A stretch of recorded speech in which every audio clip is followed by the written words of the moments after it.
Shakespeare wrote Othello between 1602 and 1604, and he found the plot in a collection of Italian tales written by Giraldi Cinthio some 35 years previously. Shakespeare had turned from his usual source of storylines, and this departure towards Cinthio's tale throws light upon his dramatic purpose. The Italian story was a sordid melodrama, seething with sexual jealousy, but was fairly basic compared with Shakespeare's final and superb transformation. His play has been specially adapted in order to bring to the listener one of the most powerful of Elizabethan dramas. After the restoration of the monarchy and subsequently the restoration of theatre in Ireland, the most popular play in Dublin in 1662 was William Shakespeare's great tragedy, Othello. In fact, the play proved to be so popular that no less than 6 major productions were performed during the reign of Charles II. In the mid-1800s, the Irish tragedian Whitford Caine performed Othello, and at the turn of this century, Bernard Shaw's favourite Shakespearean actor, Barry Sullivan, portrayed the tragic Moor. It has now been more than 30 years since the Radio Éireann players performed this great play, when Hilton Edwards and Michael McLearmore played Othello and Iago respectively. Before them, the great Anu McMaster's theatrical tour de force in Ireland was this great tragic role. It is fitting, therefore, that Radio Éireann should invite one of today's leading Shakespearean actors to play Othello. His performance of the part at Stratford in 1956 will be long remembered by those fortunate enough to have seen it. That actor is Harry Andrews, whose list of credits for stage, film and television from West End to Hollywood makes it an honour and a privilege to have him perform now with the Radio Éireann players. We now wish to echo the words of another great Shakespearean actor, William Macready. A performance is the art of embodying the poet's creations, of giving them flesh and blood, of making the figures which appeal to your mind's eye in the printed drama live before you.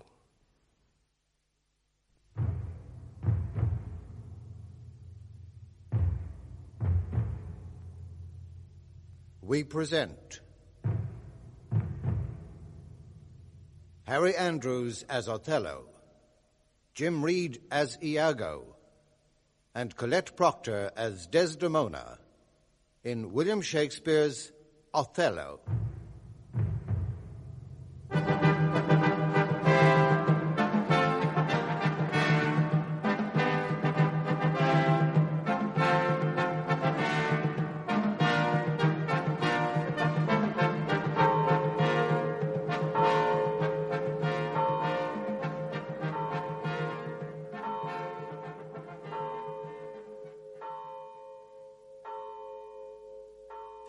Never tell me.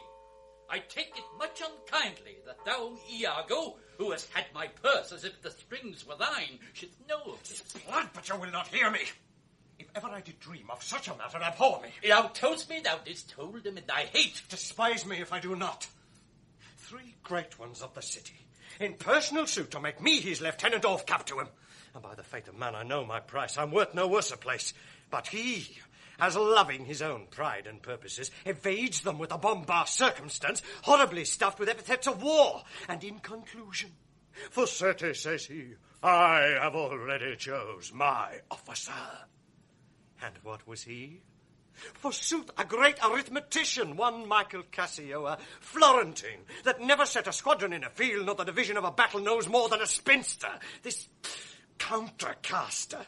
He, in good time, must his lieutenant be, and I, God bless the mark, is Moorship's ancient. Why, heaven, I rather would have been his hangman. Now, sir, bejudge yourself whether I, in any just term, am a fine to love the Moor. I would not follow him then. Oh, sir, content you.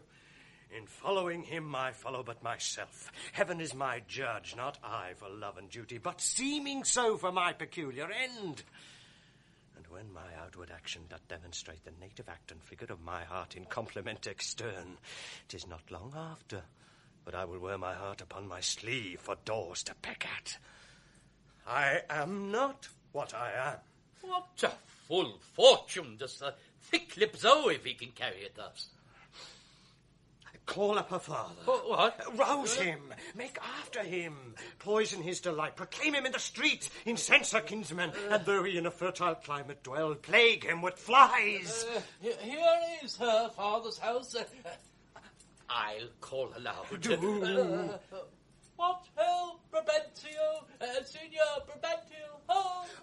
With like timorous accent and dire yell, as when by night and negligence the fire is spied in populous cities. Wake! What ho, Brabantio! Thieves! Thieves! Look to your house, your daughter and your bags! Thieves! Thieves! What is the reason of this terrible summons? What is the matter there? Signor, is all your family within? Are your doors locked? Why, wherefore ask you this? Zoom, sir, you're robbed! For shame, put on your gown, your heart is burst. You have lost half your soul. Even now, very now, an old black ram is tapping your white ewe. Arise, arise, awake the snorting citizens with the bell, or else the devil will make a grandsire of you. Arise, I say! What? Have you lost your wits? Most Reverend Signor, do you know my voice? Not I. What are you? My name is Roderigo. The worst are welcome. I have charged thee not to haunt about my doors. In honest plainness thou hast heard me say, my daughter is not for thee. And now, in madness, being full of supper and distempering draughts, upon malicious bravery dost thou come to start my quiet. But thou must needs be sure my spirit and my place have in them power to make this bitter to thee. Patience, good What sir. tellest thou me of robbing? This is Venice. My house is not a grange. Most grave, Brabantio. In simple and pure soul I come to you. Sir, you are one of those that will not serve God if the devil bid you. Because we come to do you service and you think we are ruffians, you will have your daughter covered with a Barbary horse. What profane wretch art thou? I am one, sir, that comes to tell you. Your daughter and the Moor are now making the beast with two backs. Thou art a villain. You are a senator. Oh, this thou shalt answer. I know thee, Rodrigo. Sir, I will answer anything. But I beseech you, if it be your pleasure and most wise consent, as partly I find it is, that your fair daughter, at this odd even and dull watch of the night, transported with no worse nor better guard, but with a knave of common hire, a gondolier, to the gross clasps of a lascivious Moor, if this be known to you, and your allowance, we then have done you bold and saucy wrongs. If she be in her chamber or your house, let loose on me the justice of the state for thus deluding you. Strike on the tinder. Ho! Give me a taper. Taper! Call up all my people. This accident is not unlike my dream. Belief of it oppresses me already. Light, I say. Light. Farewell, for I must leave you. It seems not meet nor wholesome to my place to be produced. As if I stay, I shall against the Moor. For I do know the state. However this may gall him with some check, cannot with safety cast him. For he's embarked with such loud reason to the Cyprus wars, another of his fathom have they none to lead their business, in which regard, though I hate him as I do hell pains, yet for necessity of present life I must show out a flag and sign of love, which is indeed but a sign. That you shall surely find him, lead to the saggatory the razed search, and there will I be with him. So farewell. It is too true and evil. Gone she is. And what's to come of my despised time is naught but bitterness. No, Rodrigo, where didst thou see her? At the Oh, Sagittary. unhappy girl, with a Moor, sayest thou? Who would be a father? How dost thou know 'twas she? Iago here. Oh, she deceives me past thought.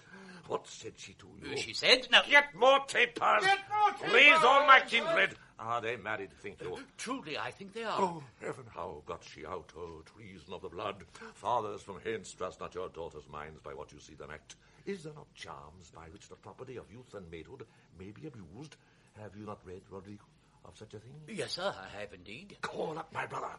Oh, would you had her. Some one way, some another. Do you know where we may apprehend her and the Moor? I think I can discover him, if you please to get good guard and go along with me. May you lead on. At every house I'll call, I may command at most. Get weapons, ho! Raise some special officers of night. On, good Rodrigo. I'll deserve your pains. the trade of war I have slain men, yet I do hold it very stuff of the conscience to do no contrived murder. I lack ingenuity sometimes to do me service. 9 or 10 times I had thought to have yerked him here under the ribs. It is better as it is. Yea, but he prated and spoke such scurvy and provoking terms against your honour that with the little godliness I have, I did full hard forbear him. But I pray you, sir, are you fast married? For be assured of this, that the Magnifico is much beloved, and hath in his effect a voice potential. He will divorce you. Let him do his spite. My services which I have done the Signory shall out-tongue his complaints. For know, Iago, but that I love the gentle Desdemona, I would not my unhoused free condition put into circumscription and confine, for the sea's worth. The Duke requires him at the Senate. Oh, but to the look. Secretary. To the Secretary! What lights come yonder? Those are the raised father and his friends. You had best go in. Not I. I must be found. My parts, my title, and my perfect soul shall manifest me rightly. Is it they? By Janus, I think no. My lord Othello. The servants of the Duke and my lieutenants. The goodness of the night upon you, friends. What is the news? The Duke does greet you, General, and he requires your post-haste appearance, even on the instant. What is the matter, think you? Something from Cyprus, as I may divine. Oh, 'tis well I am found by you. I will but spend a word here in the house and go with you. Ancient, what makes he here?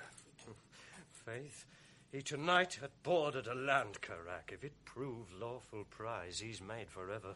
I do not understand. He's married. To who? Married? Come, Captain, will you go? Help with you! Here comes another troop to seek for you. It's Brabantio, General. Be advised, he comes to bad intent. Lola, stand there. Signor, it is the Moor. Down with him, thief! You, Rodrigo, come, sir! I'll bat you!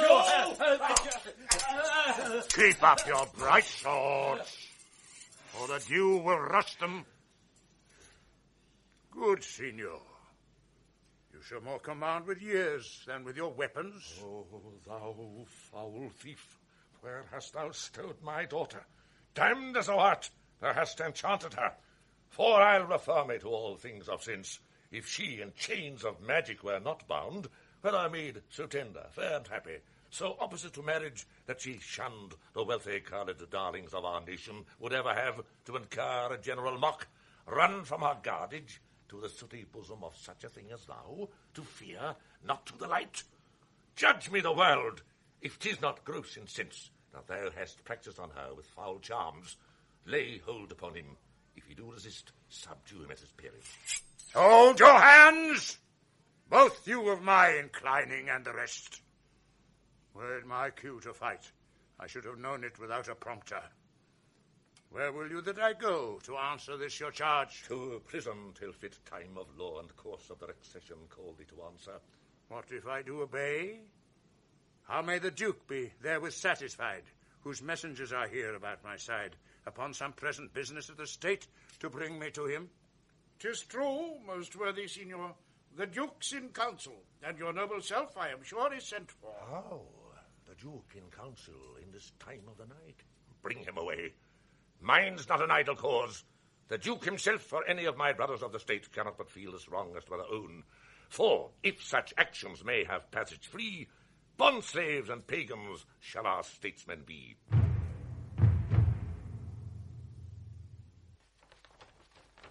Well, there's no composition in these news that gives them credit. Indeed, they are disproportioned. My letters say 107 galleys. And mine 140. Yet do they all confirm a Turkish fleet and bearing up to Cyprus. It's a messenger from the galleys. Now, what's the business? The Turkish preparation makes for Rhodes. So was I bid report here to the strait by Signor Angelo. How say you by this change? This cannot be by no assay of reason. 'Tis a pageant to keep us in false gaze. When we consider the importancy of Cyprus to the Turks... Nay, in all confidence is not for Rhodes. Here is more news. The Ottomites, reverend and gracious, steering with due course toward the Isle of Rhodes, have there enjoined with an after fleet. Aye, so I thought. How many have you Of guessed? 30 sail, And now they do re-stem their backward course, bearing with frank appearance their purposes toward Cyprus. Signor Montano, your trusty and most valiant servitor, with his free duty recommends you thus, and prays you to believe him. 'Tis certain then for Cyprus. Marcus Luticus, is not he in town? He is now in Florence. Right from us. Wish him post-haste dispatch.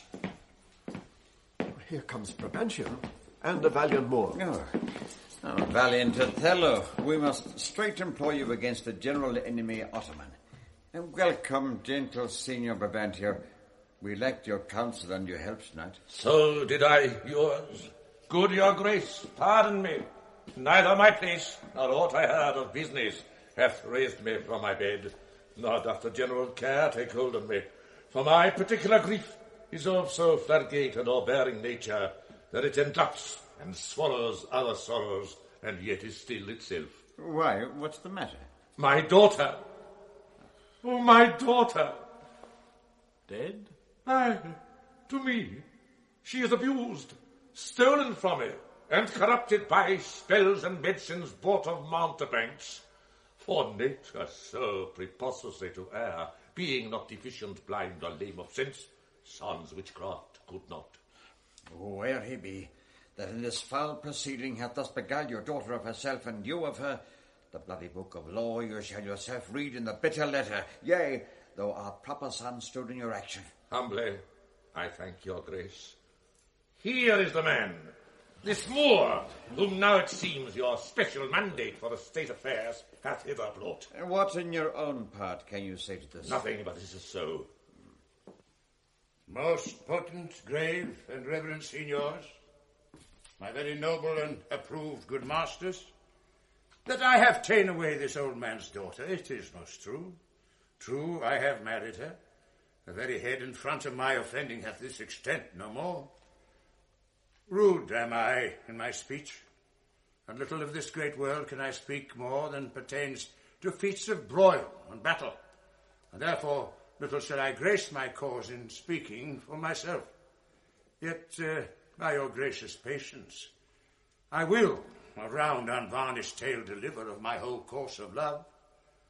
What drugs, what charms, what conjuration, and what mighty magic. For such proceedings I am charged withal. I won his daughter. A maiden never bold, of spirit so still and quiet that her motion blushed at herself, and she, in spite of nature, of years, of country, credit, everything, to fall in love with what she feared to look on. I therefore vouch again that with some mixtures powerful o'er the blood, or with some dram conjure to this effect, he wrought upon her. To vouch this is no proof. But, Othello, speak. Did you, by indirect and forced courses, subdue and poison this young maid's affections? Or came it by request, and such fair question as soul to soul affordeth? I do beseech you, send for the lady to the sagittary, and let her speak of me before her father. If you do find me foul in her report, the trust, the office I do hold of you, not only take away, but let your sentence even fall upon my life. He must be innocent. Grave indeed. Fetch Desdemona hither. Ancient, conduct them. You best know the place. And till she come, as truly as to heaven I do confess the vices of my blood, so justly to your grave ears I'll present how I did thrive in this fair lady's love, and she in mine. Say it, Othello. Her father loved me, oft invited me, still questioned me the story of my life from year to year, the battles, sieges, fortunes that I had passed. I ran it through, even from my boyish days to the very moment that he bade me tell it, wherein I spake of most disastrous chances, of moving accidents by flood and field, of hairbreadth escapes in the imminent deadly breach, of being taken by the insolent foe and sold to slavery, of my redemption thence and portents in my travels' history, wherein of antres vast and deserts idle, rough quarries, rocks, and hills whose heads touch heaven, it was my hint to speak. Such was the process. and of the cannibals that each other ate, the anthropophagi, and men whose heads do grow beneath their shoulders. This to hear would Desdemona seriously incline, but still the house affairs would draw her hence, whichever as she could with haste dispatch. She'd come again, and with a greedy ear devour up my discourse, which I, observing, took once a pliant hour, and found good means to draw from her a pair of earnest heart that I would all my pilgrimage dilate, whereof by parcels she had something heard, but not intentively. I did consent, and often did beguile her of her tears, when I did speak of some distressful strokes that my youth suffered.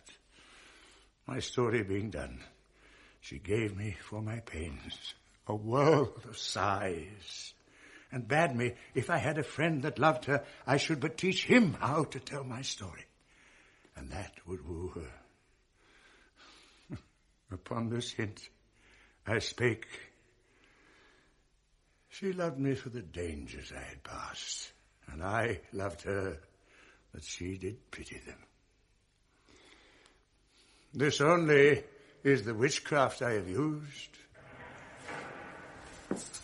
Here comes the lady. Let her witness it. I think this tale would win my daughter, too.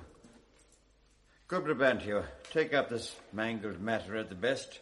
Men do their broken weapons rather use than their bare hands. I pray you hear her speak. If she confess that she was half the wooer, destruction on my head if my bad blame light on the man. Come hither, gentle mistress. Do you perceive in all this company where most you owe obedience? My noble father, I do perceive here a divided duty. To you I am bound for life and education. My life and education both do learn me how to respect you. You are lord of all my duty. I am hitherto your daughter. But here's my husband.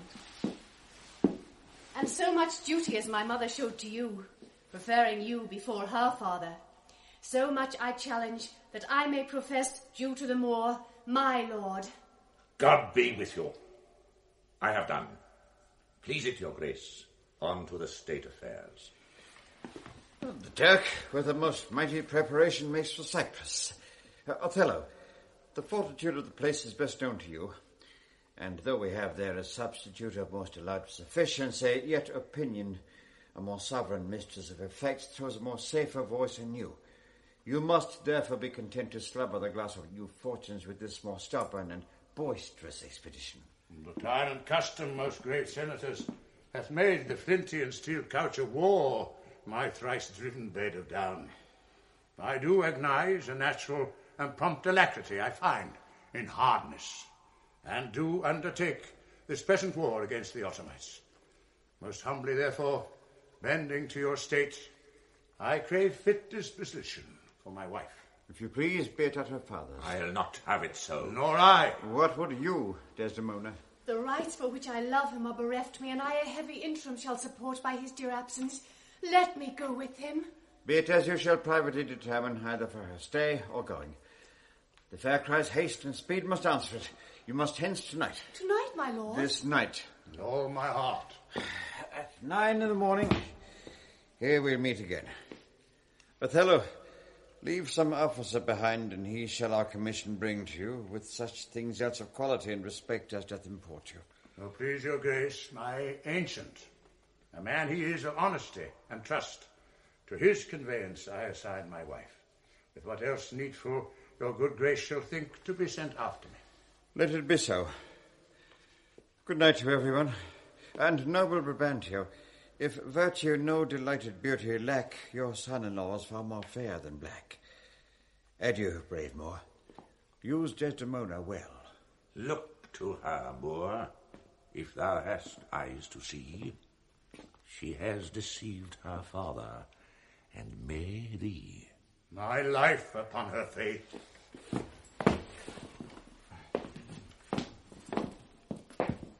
Honest Iago,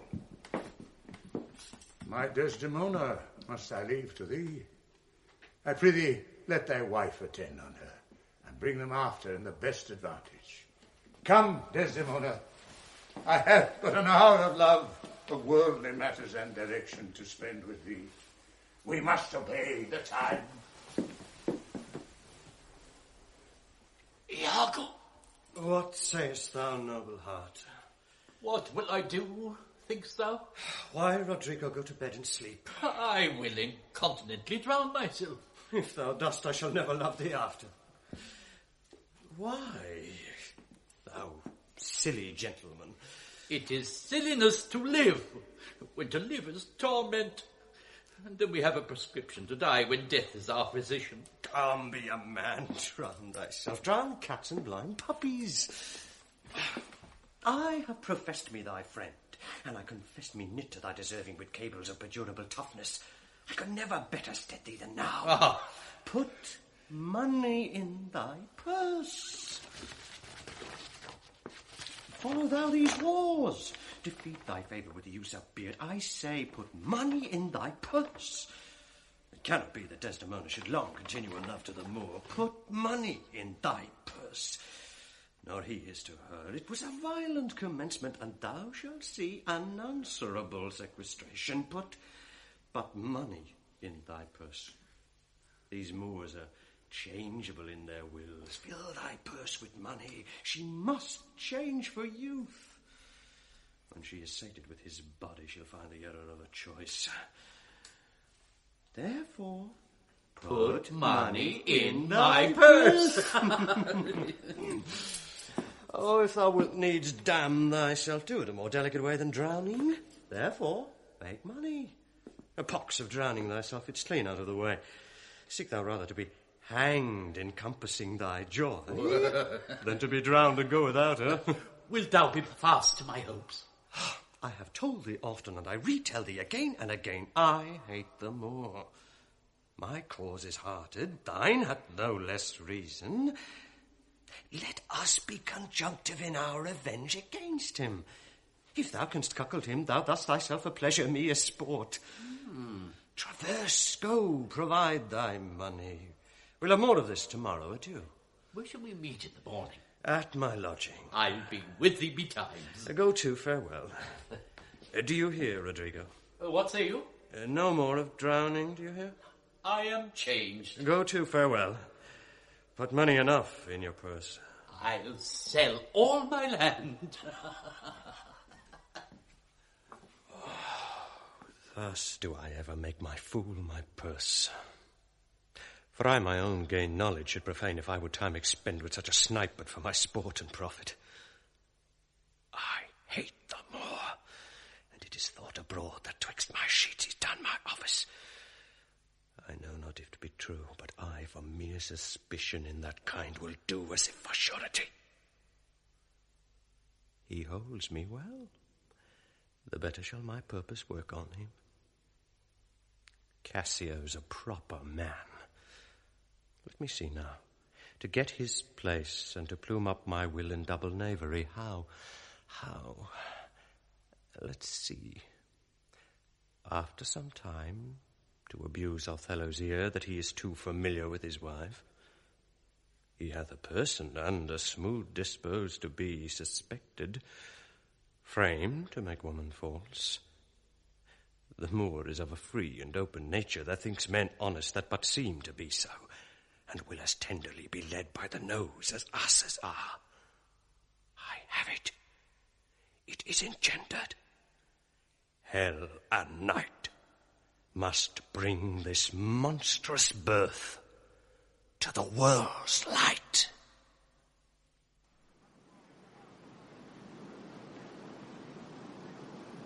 A sail! A sail! How now? Who's put in? 'Tis one Iago, agent of the general. He's had most favourable and happy speed. Tempests themselves, high seas and howling winds, the guttered rocks and congregated sands. Traitors in scarf to clog the guiltless keel, as having sense of beauty do omit their mortal natures, letting go safely by the divine Desdemona. What is she? She that I spake of, our great captain's captain, left in the conduct of the bold Iago. Oh, behold, The riches of the ship has come on shore. You men of Cyprus, let her have your knees. Hail to thee, lady, and the grace of heaven before, behind thee, and on every hand, and wheel thee round. I thank you, valiant Cassio. What tidings can you tell me of my lord? He's not yet arrived, nor know I aught, but that he's well, and will be shortly here. Oh, but I fear. How lost to company? The great contention of the sea and skies parted our fellowship. A sail! A sail! They give their greeting to the citadel. This likewise is a friend. See for the news. Good ancient, you are welcome. Welcome, mistress. Let it not gall your patience, good Iago, but I extend my manners. 'Tis my breeding that gives me this bold show of courtesy. Sir, would she give you so much of her lips as of her tongue she oft bestows on me, you'd have enough. You have little cause to say so. Come on, come on. You are pictures out of doors, bells in your parlours, wildcats in your kitchen, saints in your injuries, devils being offended, players in your housewiffery, and hussups in your beds. Fie upon thee, slanderer. Oh, nay, it is true, or else I am a Turk. You rise to play and go to bed to work. You shall not write my praise. No, let me not. What wouldst thou write of me if thou shouldst praise me? Oh, gentle lady, do not put me to it, for I am nothing if not critical. Come, how wouldst thou praise me? I am about it. But indeed, my invention comes from my pate as birdlime does from frieze. It plucks out brains and all. But my muse labours, and thus she is delivered. If she be fair and wise, fairness and wit, the one's for use, the other useth it. She that could think and ne'er disclose her mind, see suitors following and not look behind, she was a wight, if ever such wight were. To do what? To suckle fools and chronicle small beer. Most lame and impotent conclusion. Do not learn of him, Emilia, though he be thy husband. How say you, Cassio? Is he not a most profane and liberal counsellor? Madam, you may relish him more in the soldier than in the scholar. He takes her by the palm. Ah, well said, whisper. But as little a web as this will I ensnare as great a fly as Cassio. If such tricks as these strip you out of your lieutenantry, it had been better you had not kissed your 3 fingers so oft. Yet again your fingers to your lips. Would they were at least a bite for your sake.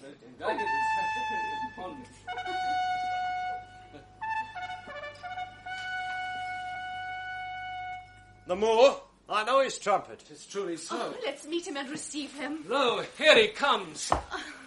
Oh, my fair warrior! My dear Othello. It gives me wonder great as my content to see you here before me. Oh, my soul's joy, if after every tempest come such calms. May the wind blow till they awaken death, and let the labouring bark climb hills or seas, Olympus high, and duck again as low as hells from heaven. If it were now to die, 'twere now to be most happy, for I fear my soul hath her content so absolute that not another comfort like to this succeeds in unknown fate. The heavens forbid, but that our loves and comforts should increase, even as our days do grow. Amen to that, sweet powers. I cannot speak enough of this content. It stops me here.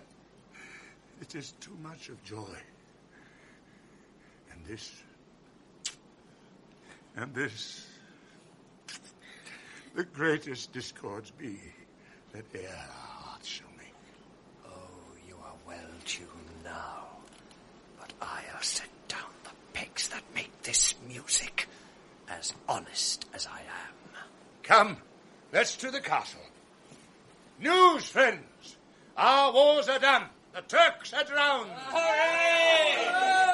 I prithee, good Iago, go to the bay and disembark my coffers. Bring thou the master to the citadel. He is a good one, and his worthiness does challenge much respect. Come, Desdemona. Once more, well met to Cyprus.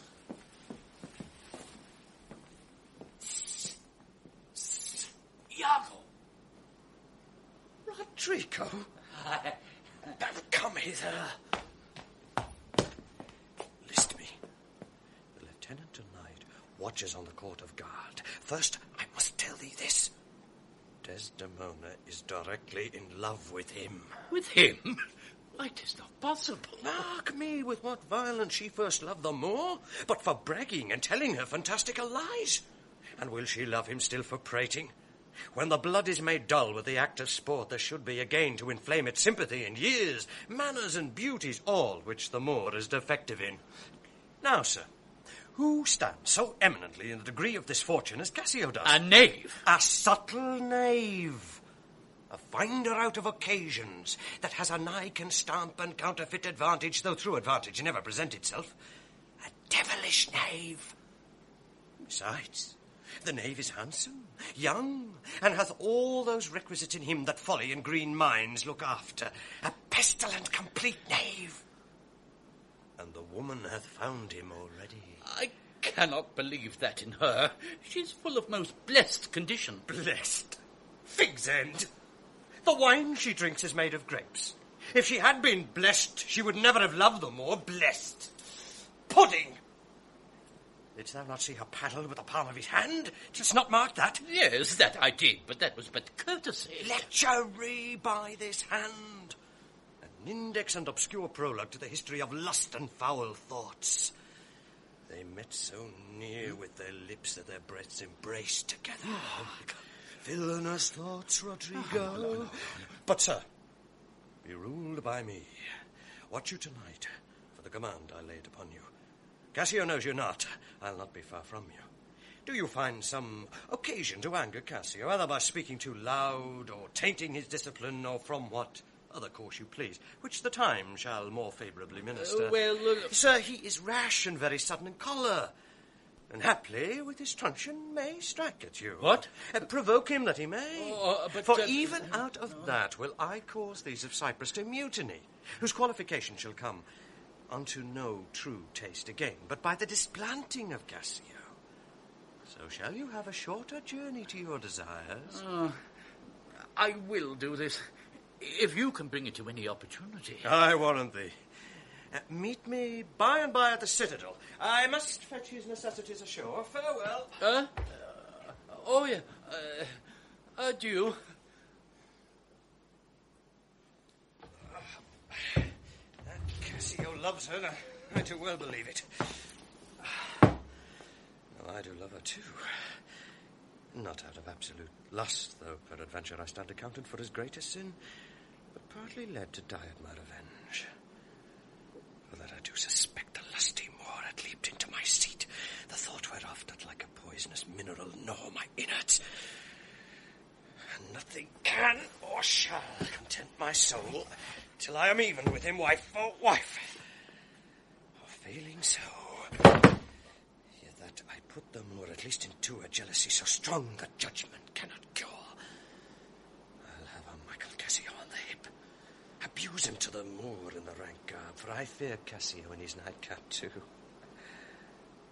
'Tis here, but yet confused. Nay, for his plain face is never seen till used.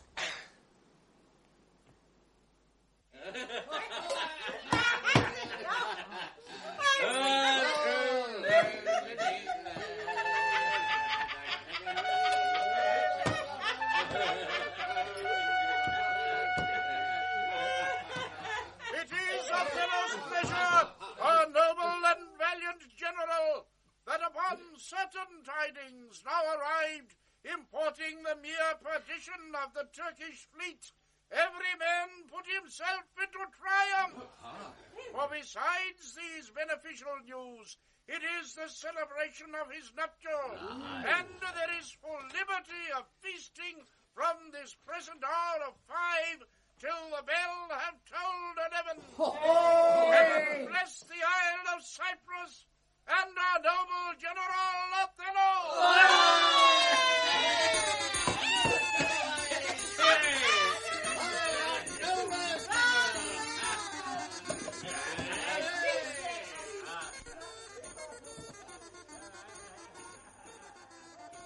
Good Michael, look you to the guard tonight.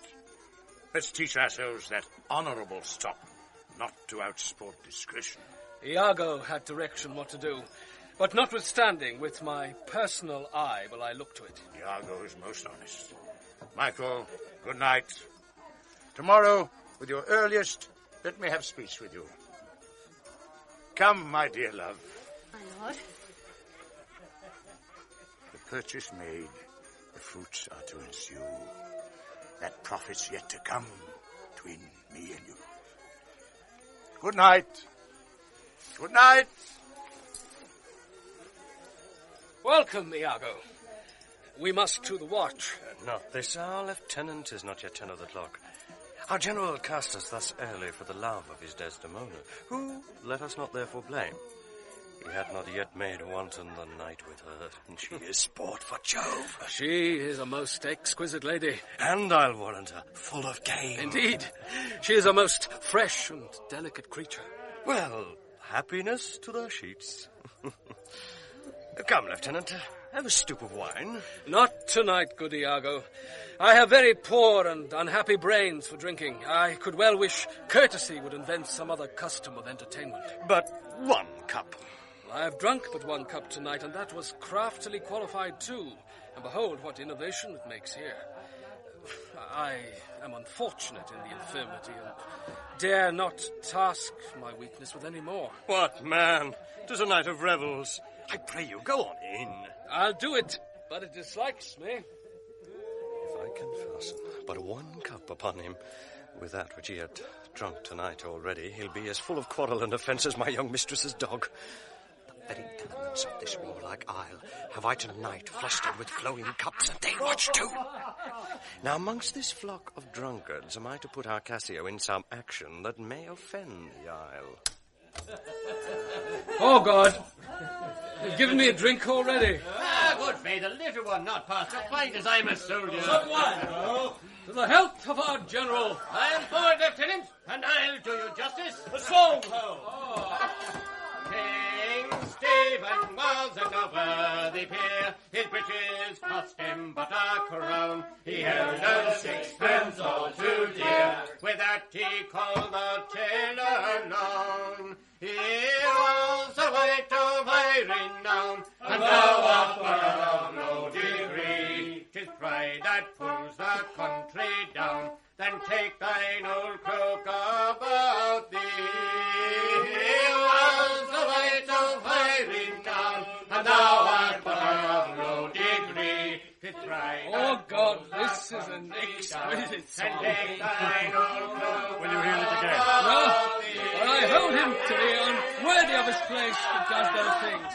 Well, gods above all, and there be souls must be saved, and there be souls must not be saved. It is true, good Lieutenant. For my own part, no offence to the general, nor any man of quality, I hope to be saved. And so do I, too, Lieutenant. By your leave, not before me. Not before him. Lieutenant is to be saved before the ancients.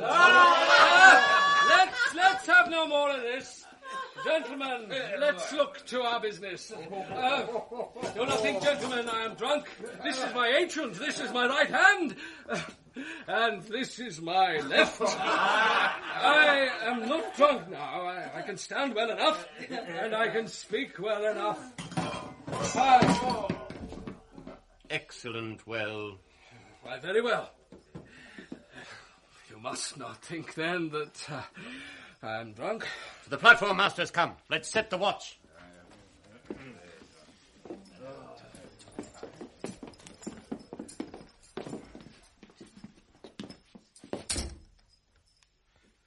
You see this fellow that has gone before. He is a soldier, fit to stand by Caesar.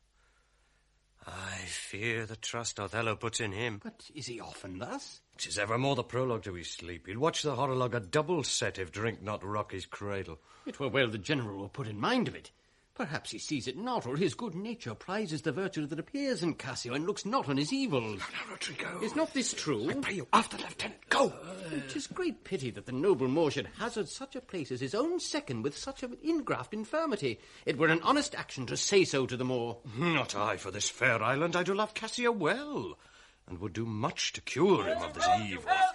But hark! What noise? Stop, prate, rogue! Nay, good lieutenant, I pray you, sir, hold your hand! No, sir, I'll knock away all the method. Come, you're drunk! Take him away, I say. Go and cry a mutiny. Nay, gentlemen! God's will, gentlemen! Help, masters! Here's a goodly watch indeed. The town will rise. Hold! You will be shamed forever.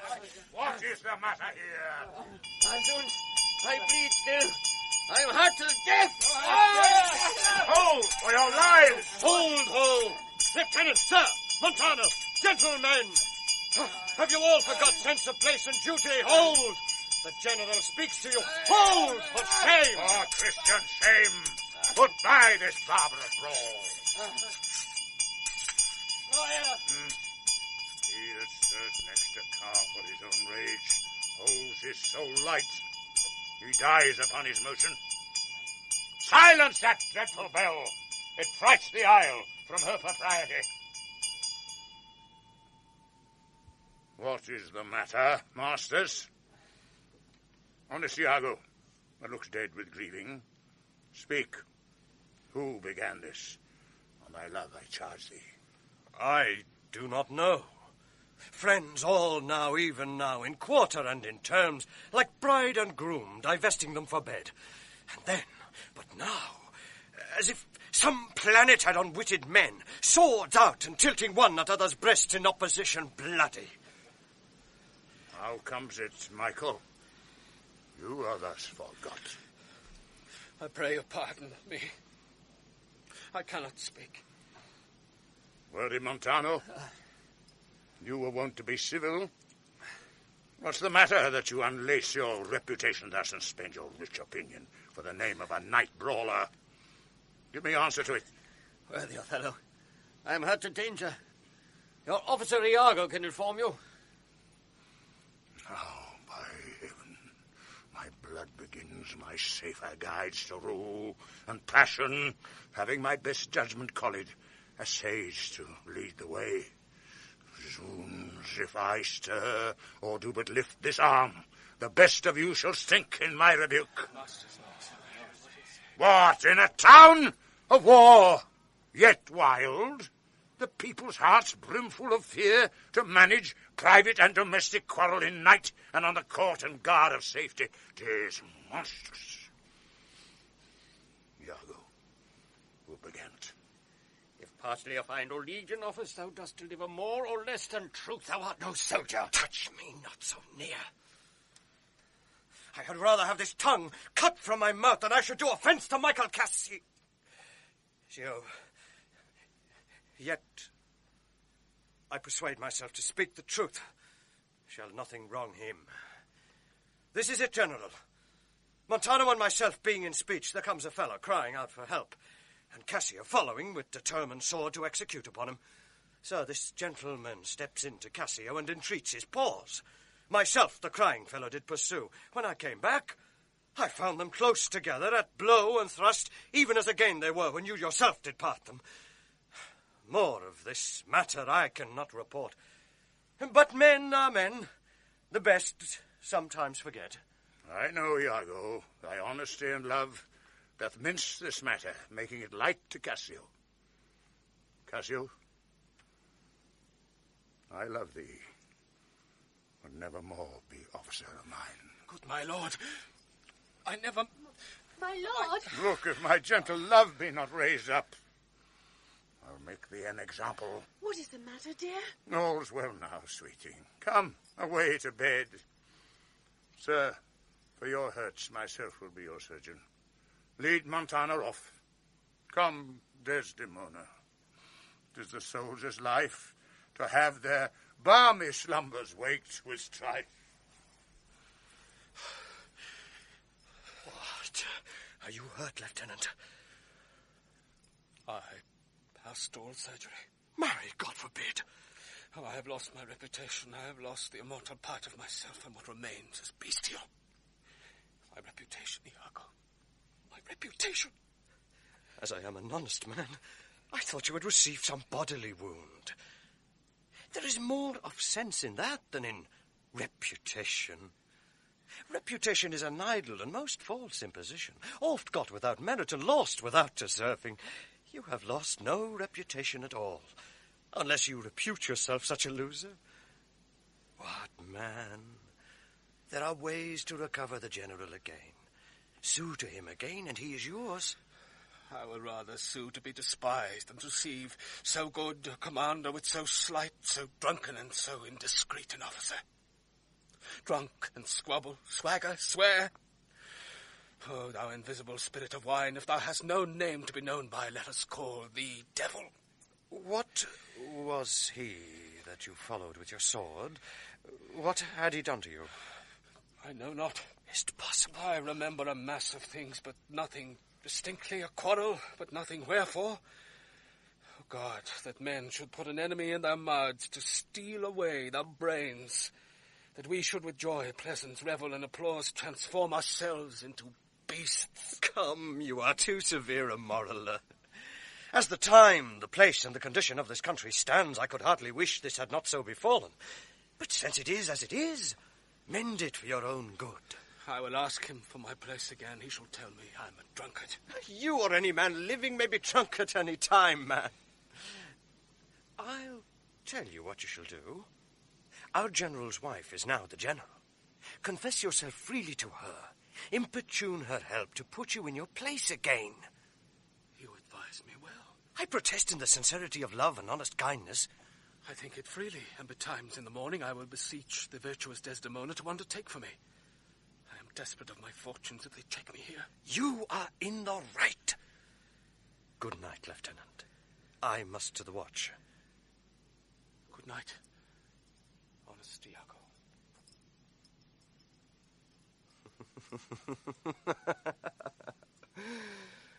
And what's he then that says I play the villain?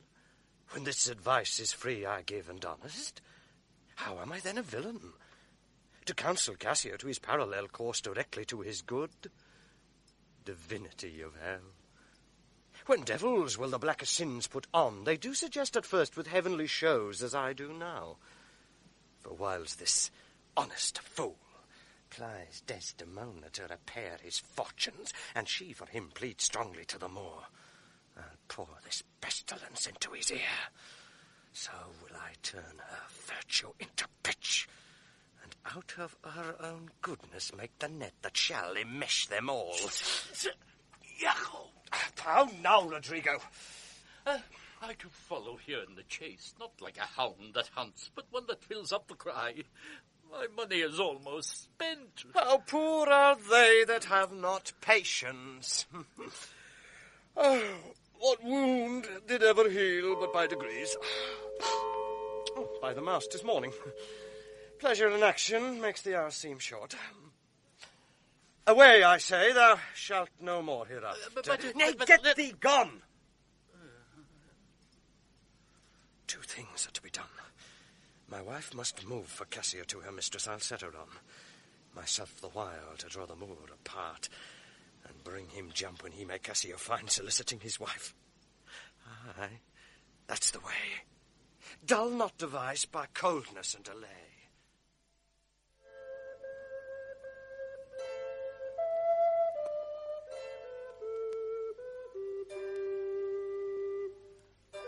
Be thou assured, good Cassio, I will do all my abilities in thy behalf. Good Madam, do. I warrant it grieves my husband as if the case were his. Oh, that's an honest fellow. Do not doubt, Cassio, but I will have my lord and you again as friendly as you were. Bounteous madam, whatever shall become of Michael Cassio, he's never anything but your true servant. I know it. I thank you. You do love my lord. You have known him long, and be you well assured he shall in strangeness stand no farther off than in a politic distance. Aye, but lady, that policy may either last so long that I being absent or my place supplied, my general will forget my love and service. Do not doubt that. Before Amelia here, I give thee warrant of thy place. Assure thee, if I do vow a friendship, I'll perform it to the last article. Madam, here comes my lord. Madam, I'll take my leave. Why, stay and hear me speak. Madam, not now. I am very ill at ease. I'm fit for mine own purposes. Well, do you your discretion. Like not that. What does that say? Nothing, my lord, or if I know not what. Was that not Cassio parted from my wife? Cassio, my lord? No, sure it... I cannot think that he would sneak away so guilty-like, seeing you coming. I believe 'twas he. How now, my lord? I have been talking with the suitor here, a man that languishes in your displeasure. Which do you mean? Why, your lieutenant, Cassio. Good, my lord, if I have any grace or power to move you, his present reconciliation take. I prithee, call him back. Went he hence now? Yes, faith. So humbled that he had left part of his grief with me to suffer with him. Good love, call him back. Oh, not now, sweet Desdemona, some other time. But shall it be shortly? Sooner, sweet, for you. Shall it be tonight, at supper? No, not tonight. Tomorrow, dinner then? I shall not dine at home. I meet the captains at the Citadel. Why then, tomorrow night or Tuesday morn? On Tuesday noon or night? On Wednesday morn? I prithee name the time, but let it not exceed 3 days. Prithee no more. Let him come when he will. I will deny thee nothing. Why, this is not a boon. 'Tis as I should entreat you wear your gloves, or feed on nourishing dishes, or keep you warm. I will deny thee nothing, whereon I do beseech thee grant me this, to leave me but a little to myself. Shall I deny you? No. Farewell, my lord. Farewell, my Desdemona. I'll come to thee straight. Whate'er you be, I am obedient. Excellent wretch. Perdition catch my soul, but I do love thee. And when I love thee not, chaos is come again. My noble lord. What dost thou say, Iago? Did Michael Cassio, when you wooed my lady, know of your love? He did, from first to last.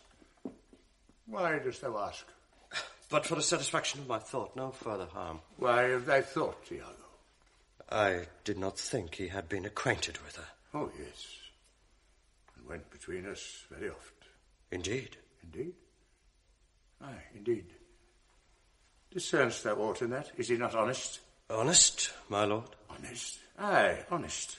My lord, for aught I know. What dost thou think? Think, my lord. Think, my lord? By heaven, he echoes me, as if there were some monster in his thoughts, too hideous to be shown. Thou dost mean something. I heard thee say, even now, thou likest not that. When Cassio left my wife, what didst thou not like? And when I told thee he was of my counsel, in my whole course of wooing, thou criedst, indeed? And didst contract and purse thy brow together, as if thou then hadst shut up in thy brain some horrible conceit. If thou dost love me, show me thy thought. My lord, you know I love you. I think thou dost. And for I know thou art full of love and honesty, and waste thy words before thou givest them breath.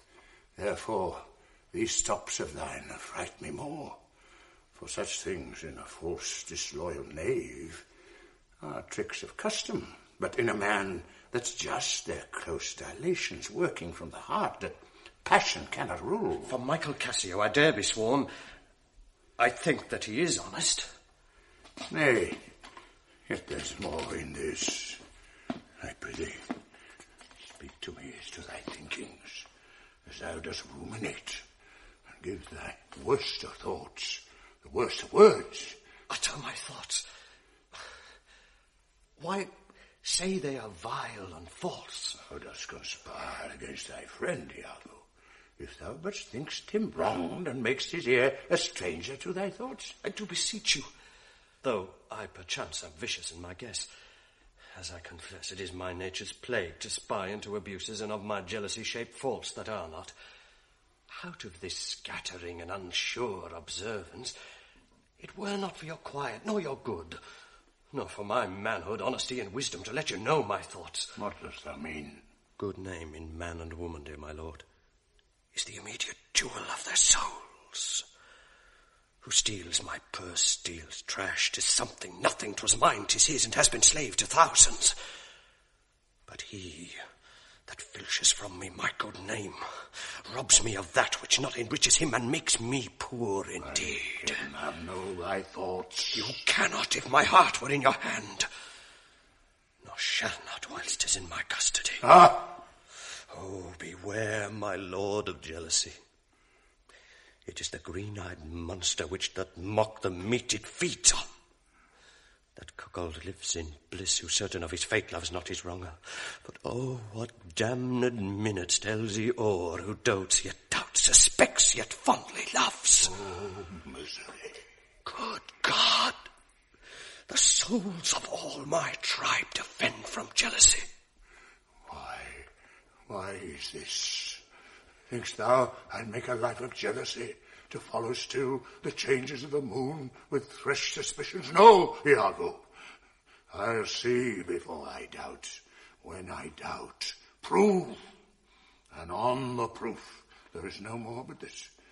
The way it once was love or jealousy. I am glad of this. For now I shall have reason to show the love and duty that I bear you with franker spirit. Therefore, as I am bound, receive it from me. I speak not yet of proof. Look to your wife. Observe her well with Cassio. Wear your eye thus, not jealous, nor secure. I would not have your free and noble nature out of self-bounty be abused. Look to it. I know our country disposition well. In Venice, they do let God see the pranks they dare not show their husbands. Their best conscience is not to leave undone, but kept unknown. Dost thou say so? She did deceive her father, marrying you. And when she seemed to shake and fear your looks, she loved them most. And so she did. Why go to then? She that so young could give out such a seeming, to seal her father's eyes up close as oak. He thought 'twas witchcraft. But I am much to blame. I humbly do beseech of you your pardon for too much loving you. I am bound to thee forever. I see this hath a little dashed your spirit. Not a jot, not a jot. In faith, I fear it has. I hope you will consider what is spoke comes from my love. But I do see you're moved. I am to pray you not to strain my speech to grosser issues, not to larger reach than to suspicion. I will not. Should you do so, my lord, my speech should fall into such vile success which my thought aim not at. Cassio's my worthy friend. My lord, I see you are moved. No, not much moved. I do not think but Desdemona's honest. And yet, how nature erring from itself. Aye, there's the point. As to be bold with you, not to affect many proposed matches of our own clime, complexion, and degree. But pardon me, I do not in position distinctly speak of her. Farewell. Farewell. If more thou dost perceive, let me know more. Set on thy wife to leave me, I go. My lord, I take my leave. Why did I marry? This honest creature doubtless sees and knows more, much more than he unfolds. This fellow's of exceeding honesty, and knows all qualities with the learned spirit of human dealings. Oh, if I do prove her haggard, though that her jesses wear my dear heartstrings, I'd whistle her off and let her down the wind to prey at fortune. Haply, for I am black, and have not those soft parts of conversation that chamberers have, or for that I am declined into the vale of years, yet that's not much. She's gone, I am abused, and my relief must be to loathe her. Oh, curse a marriage, that we can call these delicate creatures ours, and not their appetites. I'd rather be a toad and live upon the vapour of the dungeon than keep a corner in the thing I love for others' uses. Desdemona comes. Oh, if she be false, oh, then heaven mocks itself. I'll not believe it. How now, my dear Othello? Your dinner and the generous islanders by you invited to attend your presence. I am to blame. Why do you speak so faintly? Are you not well? I have a pain upon my forehead. Here. Faith, that's worth watching. 'Twill look away again. Let me but bind it hard. Within this hour it will be well. Your napkin is too little. Come, I'll go in with you. My kerchief? Let it alone. I am very sorry that you are not well. My lady, you...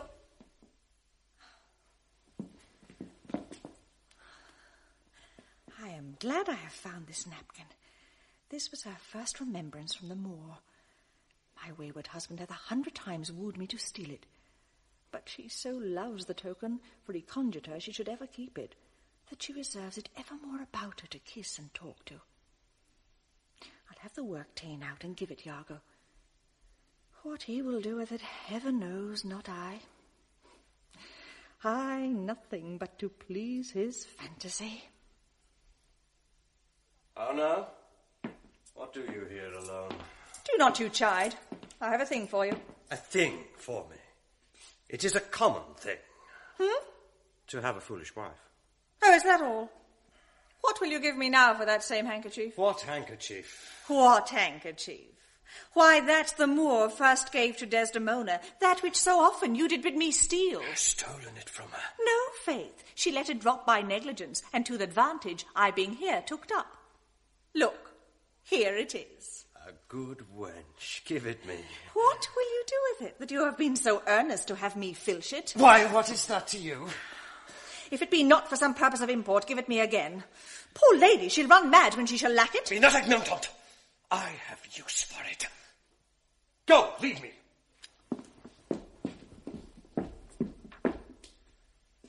I will in Cassio's lodging lose this napkin and let him find it. Trifles light as air are to the jealous confirmation strong as proofs of holy writ. This may do something. The Moor already changes with my poison. False to me. Look where he comes. Avaunt, be gone. Thou hast set me on a rank. How now, General? No more of that. I swear 'tis better to be much abused than but to note a little. How now, my lord? What sense had I of her stolen hours of lust?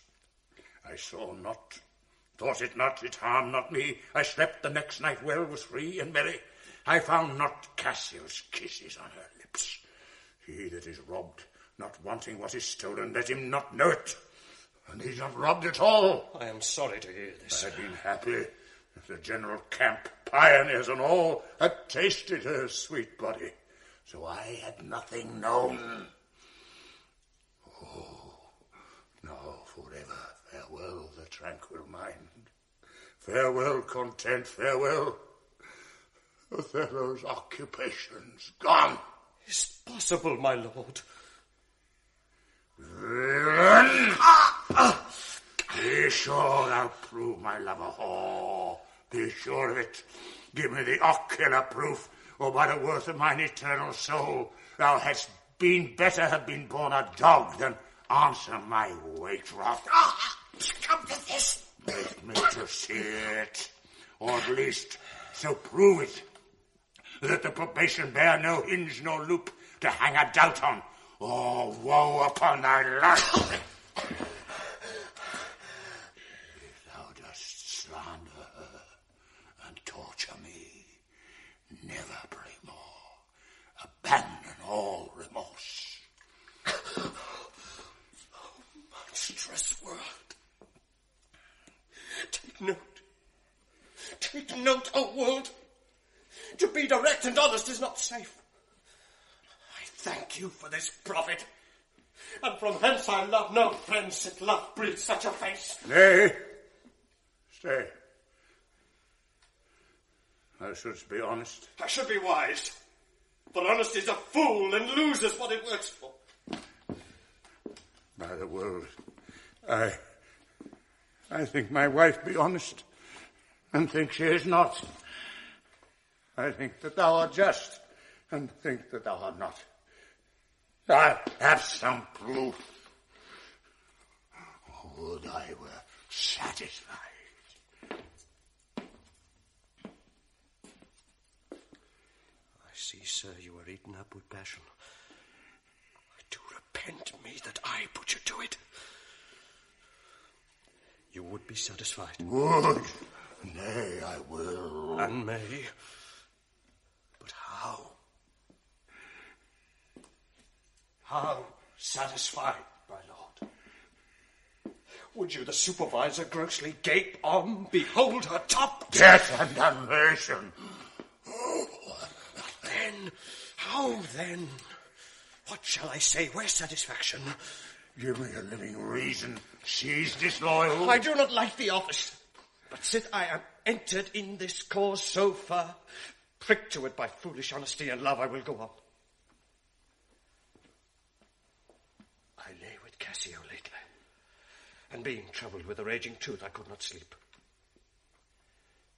There are a kind of men, so loose of soul, that in their sleeps will mutter their affairs. One of this kind is Cassio. In sleep, I heard him say, "Sweet Desdemona, let us be wary. Let us hide our loves." And then, sir, would he gripe and wring my hand, cry, "Oh, sweet creature," and then kiss me hard, as if he plucked up kisses by the roots that grew upon my lips. And then he laid his leg over my thigh, and sighed, and kissed, and then cried, "Cursed fate that gave thee to the moor!" Ah, monsters! Monsters! Nay, this was but his dream. But this denoted a foregone conclusion. 'Tis a shrewd doubt, though it be but a dream. And this may help to thicken other proofs that do but demonstrate thinly. I'll tear her all to pieces. Nay, but be wise. Yet we see nothing done. She may be honest yet. Tell me but this. Have you not sometimes seen a handkerchief spotted with strawberries in your wife's hand? I gave her such a one. 'Twas my first gift. I know not that, but such a handkerchief. I'm sure it was your wife's. Did I today see Cassio wipe his beard with? If it be that. If it be that, or any that was hers, it speaks against her with the other proofs. Now, do I see it is true? Look here, Iago. Oh, my fond love, thus do I blow to heaven. 'Tis gone. Arise, black vengeance, from thy hollow cell. Yield up, O love, thy crown and heart is thrown to tyrannous hate. Swell bosom with thy fraught, for 'tis of aspect's tongues. Yet be content. Oh, blood. Patience, I say. Your mind perhaps may change. Never, Iago. Like to the Pontic Sea, whose icy current and compulsive course near feels retiring ebb, but keeps due on to the Perpontic and the Hellespont, even so, my bloody thoughts with violent pace shall ne'er look back, ne'er ebb to humble love, till there's a capable and wide revenge swallow them up. Now, by yon marble heaven, in the due reverence of a sacred vow, I here engage my words. Do not rise yet.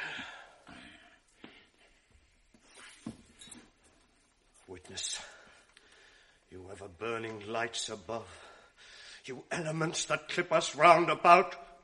Witness that here Iago doth give up the execution of his wit, hands, heart, to wronged Othello's service.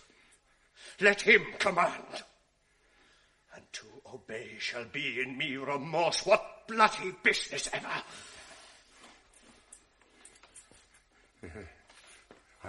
I greet thy love,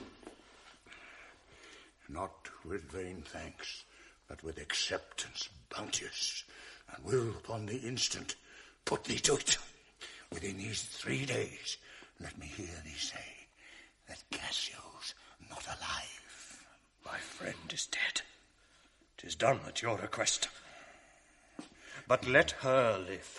Damn her, lewd minx so. Damn her. Damn her. Come. Go with me apart. I will withdraw to furnish me with some swift means of death for the fair devil. Now, art thou my lieutenant? I am your own, forever.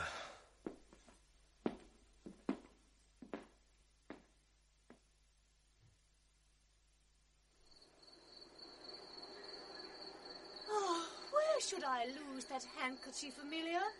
I know not, madam. Believe me, I had rather have lost my purse full of crusaders. And but my noble Moor is true of mind and made of no such baseness as jealous creatures are, it were enough to put him to ill thinking. Is he not jealous? Who? He.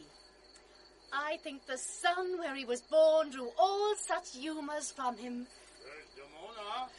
Look where he comes. I will not leave him now till Cassio be called to him.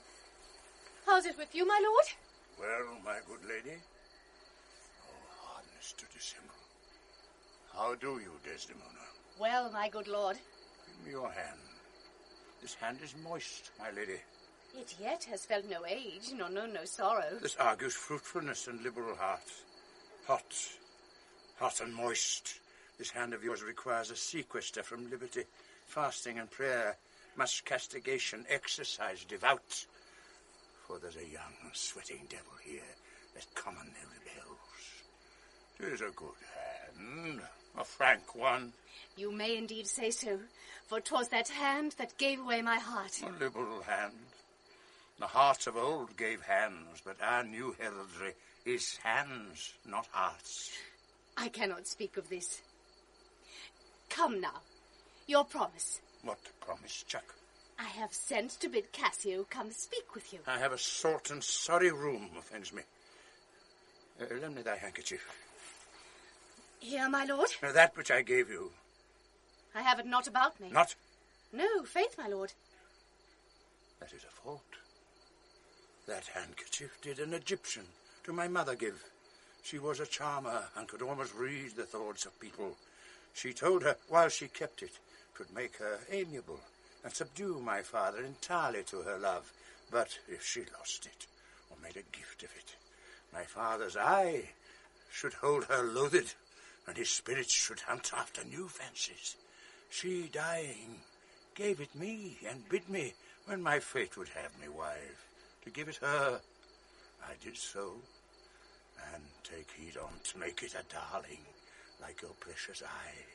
To lose or gift away with such perdition as nothing else could match. Is it possible? 'Tis true. There's magic in the web of it. A Sibyl that had numbered in the world the sun to course 200 compasses in her prophetic fury sewed the work. The worms were hallowed that did breed the silk, and it was dyed in mummy, which the skilful conserved of maidens' hearts. Indeed, is true. Most veritable. Therefore look to it well. Then would to God I had never seen it. Ah, wherefore? Why do you speak so startlingly and rash? It's lost, it's gone. Speak. Is it out of the way? Heaven bless us. Say you? It is not lost. But what and if it were? How? I say it is not lost. Fetch it. Let me see it. Why, so I can, sir. But I will not now. This is a trick to put me from my suit. Pray you, let Cassio be received again. Fetch me the handkerchief. My mind misgives. Come. You'll never meet a more sufficient The man. handkerchief. I pray, talk me of Cassio. The handkerchief. A man that all his time had founded his good fortunes on your love, shared dangers with you. The handkerchief. Fate, you are to blame. Zoons. Is not this man jealous? I ne'er saw this before. Sure, there's some wonder in this handkerchief. I am most unhappy in the loss of it. 'Tis not a year or two shows us a man. They are all but stomachs, and we all but food. They eat us hungrily, and when they are full, they belch us. There is no other way. Look you, She must... Cassio and my husband. And lo, the happiness. Go and importune her. How now, good Cassio? What's the news with you? Madam, my former suit, I do beseech you that by your virtuous means I may again exist and be a member of his love, whom I, with all the office of my heart, entirely honour. I would not be delayed. Alas, thrice gentle Cassio, my advocation is not now in tune. My lord is not my lord, nor should I know him were he in favour as in humour altered. Is my lord angry? He went hence but now, and certainly in strange unquietness. Can he be angry? I have seen the cannon when it had blown his ranks into the air, and like the devil from his very arm, puffed his own brother. And can he be angry? Oh, something of moment, then. I will go meet him. There's matter indeed, if he be angry. I prithee do so. Something, sure, of state, either from Venice or some unhatched practice made demonstrable here in Cyprus to him, hath puddled his clear spirit. And in such cases men's natures wrangle with inferior things, though great ones are their object. 'Tis even so. Pray heaven it be state matters as you think, and no conception or no jealous toy concerning you. Alas the day, I never gave him cause. But jealous souls will not be answered so.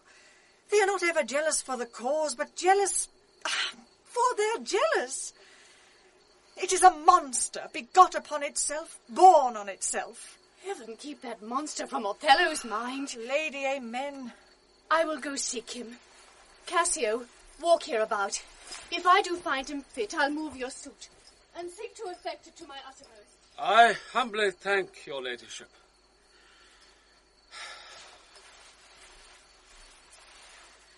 Save you, friend Cassio. What makes you from home? How is it with you, my most fair Bianca?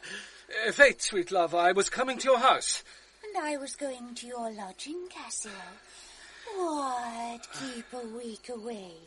7 days and nights, 8 hours, and lovers' absent hours more tedious than the dial's 8 times. Oh, weary reckoning. Pardon me, Bianca. I have this while with leaden thoughts been pressed, but I shall in a more continued time strike off this score of absence. Sweet Bianca, take me this work out. Oh, Cassio, whence came this kerchief? This is some token from a newer friend. To the felt absence now I feel a cause. It's come to this. Well. Go to, woman. Throw your vile guesses in the devil's teeth from whence you have them. You are jealous now that this is from some mistress, some remembrance. No, by my faith, Bianca. Why, whose is it? I know not, sweet. I found it in my chamber. I like the work well ere it be demanded as like enough it will. I'd have it copy, take it and do it, and leave me for this time. Leave you? Wherefore? I do attend here on the general, and think it no addition nor my wish to have him see me womaned. Why, I pray you? Not that I love you not. But that you do not love me. Oh, I pray you, bring me on the way a little, and say if I shall see you soon at night. 'Tis but a little way that I can bring you, for I attend here, but I'll see you soon. I must be circumstanced. Will you think so? Think so, Iago? What, to kiss in private? An unauthorized kiss? Or to be naked with her friend in bed an hour or more, not meaning any harm? Naked in bed, Iago, and not mean harm. It is hypocrisy against the devil. They that mean virtuously and yet do so, the devil their virtue tempts, and they tempt heaven. So they do nothing, 'tis a venal slip. But if I gave my wife a handkerchief... What then? Why, then, 'tis hers, my lord, and being hers, she may, I think, bestow it on any man. She is protectress of her honour, too. May she give that? Her honour is an essence that's not seen. They have it very oft that have it not. But for the handkerchief... Heaven, I would most gladly have forgot it. Thou saidst he had my handkerchief. Ah, what of that? If I had said I had seen him do you wrong, or heard him say... Hath he said anything? He hath, my lord, but be well assured no more than he'll unswear. What hath he said? Faith, that he did. I know not what he did. What? Lie. With her? With her honour, what you will. Lie with her. Lie on her. We say lie on her when they belie her. Lie with her. Zoom, that's fulsome. Handkerchief. Confessions. Handkerchief. To confess and be hanged for his labour. First to be hanged and then to confess. I tremble at it. Nature would not invest herself in such shadowing passion without some instruction.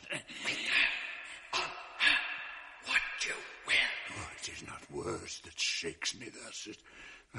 Piss, noses, ears, and lips, is possible. Confess. Handkerchief. Oh, devil! Work on, my medicine, work. Thus credulous fools are caught, and many worthy and chaste dames, even thus all guiltless meet reproach. What ho, my lord! My lord, I say, Othello. How now, Cassio? What's the matter? My lord has fallen into an epilepsy. This is his second fit. He had one yesterday. Rob him about the temple. No, forbear. The lethargy must have his quiet course. If not, he foams at the mouth and by breaks out to savage madness. He stirs. Do you withdraw yourself a little while? He will recover straight. When he is gone, I would on great occasion speak with you. How is it, General? Have you not hurt your head? Dost thou mock me? I mock you? No, by heaven. Would you would bear your fortune like a man? A horned man's a monster and a beast. There's many a beast then in a populous city and many a civil monster. Did he confess it? Good sir, be a man. Confine yourself but in a patient list. Whilst you here are whelmed with your grief. Cassio came hither. I shifted him away, and laid good excuse upon your ecstasy, bade him anon return, and here speak with me, the which he promised. Do but encave yourself, and mark the fleers, the jibes, the notable scorns that dwell in every region of his face. For I will make him tell the tale anew. How oft, how long ago, and when he hath and is again to cope your wife. Dost thou hear, Iago? Marry, patience, and I shall say you're all in all spleen and nothing of a man. I will be found most cunning in my patience. But dost thou hear, Iago? Most bloody. That's not amiss, but yet keep time in all. Will you withdraw?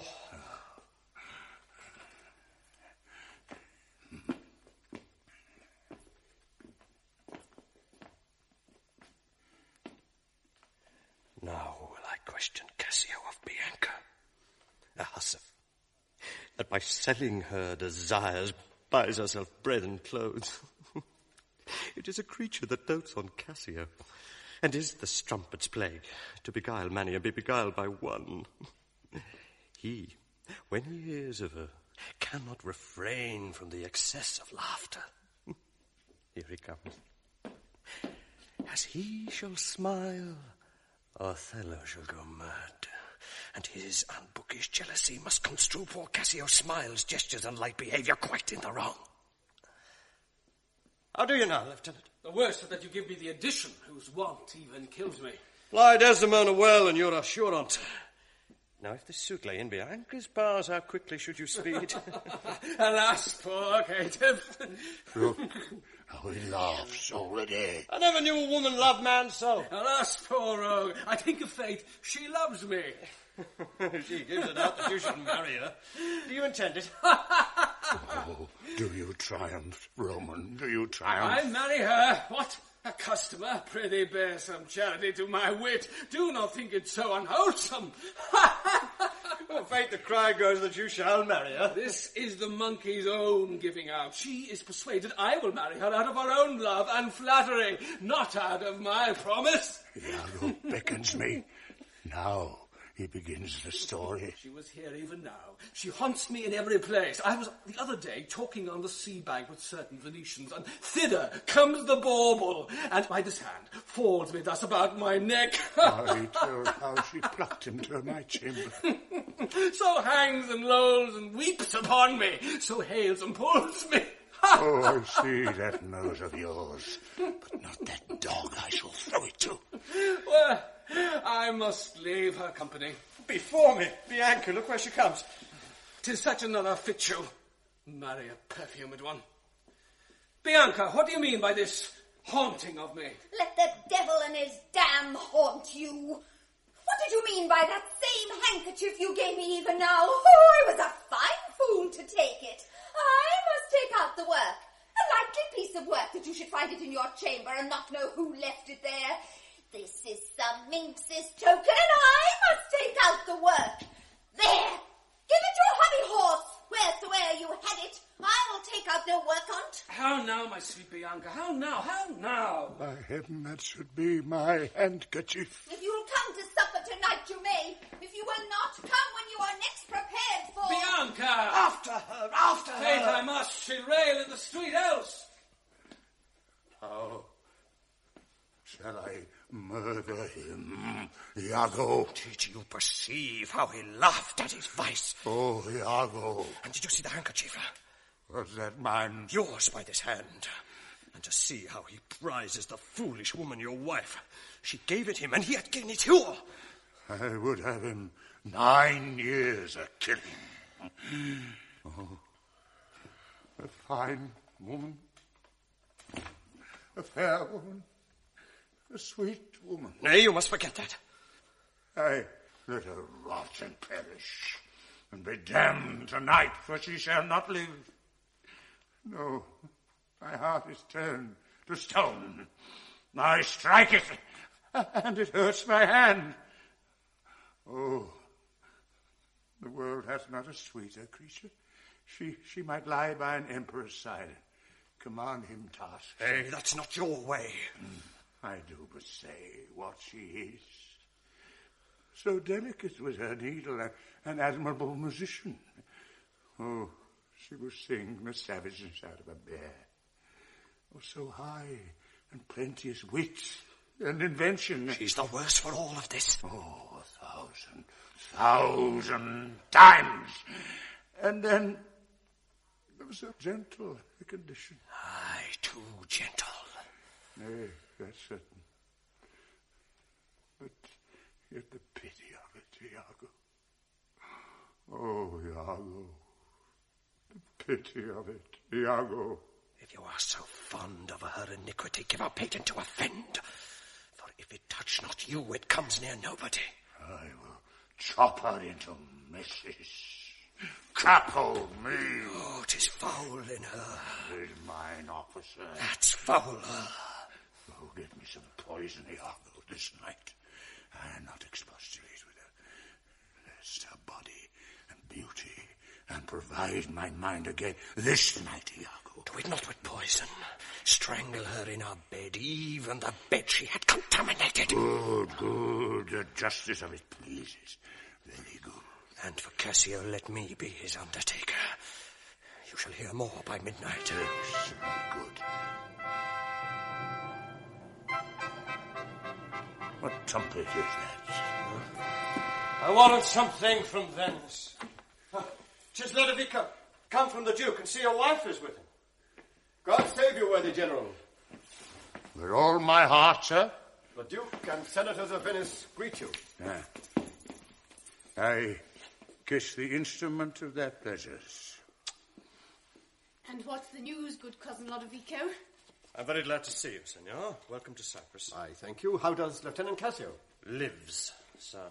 Cousin, there's fallen between him and my lord an unkind breach, but you shall make all well. Fire and brimstone up. My lord? Are you wise? What? Is he angry? Maybe the letter moved him, for as I think they do command him home, deputing Cassio in his government. By my troth, I'm glad on it. Indeed. My lord? I am glad to see you mad. Why, sweet Othello. Devil! I have not deserved this. My lord, this would not be believed in Venice, though I should swear I saw it. 'Tis very much. Make her amends. She weeps. Oh, devil, devil! If the earth could teem with women's tears, each drop she falls would prove a crocodile. Out of my sight! I will not stay to avenge you. Truly an obedient lady. I do beseech your lordship, call her back. Mistress! My lord? What would you with her, sir? Who? I, my lord? Aye. You did wish that I would make her turn. Sir, she can turn. And turn. And yet go on and turn again. And she can weep, sir. Weep. And she's obedient, as you say, obedient. Very obedient. Proceed you in your tears. Concerning this, well-painted passion, I am commanded home. Get you. I'll send for you anon. Sir, I obey the mandate and will return to Venice. Hence, avaunt! Cassio shall have my place, and, sir, tonight I do entreat that we may sup together. You are welcome, sir, to Cyprus. Goats and monkeys. Is this the noble Moor whom our full senate call all and all sufficient? Is this the nature whom passion could not shake? Whose solid virtue the shot of accident nor dart of chance could neither graze nor pierce? He is much changed. Are his wits safe? Is he not light of brain? He is that he is. I may not breathe my censure what he might be. If what he might, he is not, I would to heaven he were. What strike his wife? Faith, that was not so well. Yet would I knew that stroke would prove the worse. Is it his use, or did the letters work upon his blood and new create this fault? Alas, it is not honesty in me to speak what I have seen and known. You shall observe him, and his own courses will denote him so that I may save my speech. Do but go after and mark how he continues. I am sorry that I am deceived in him.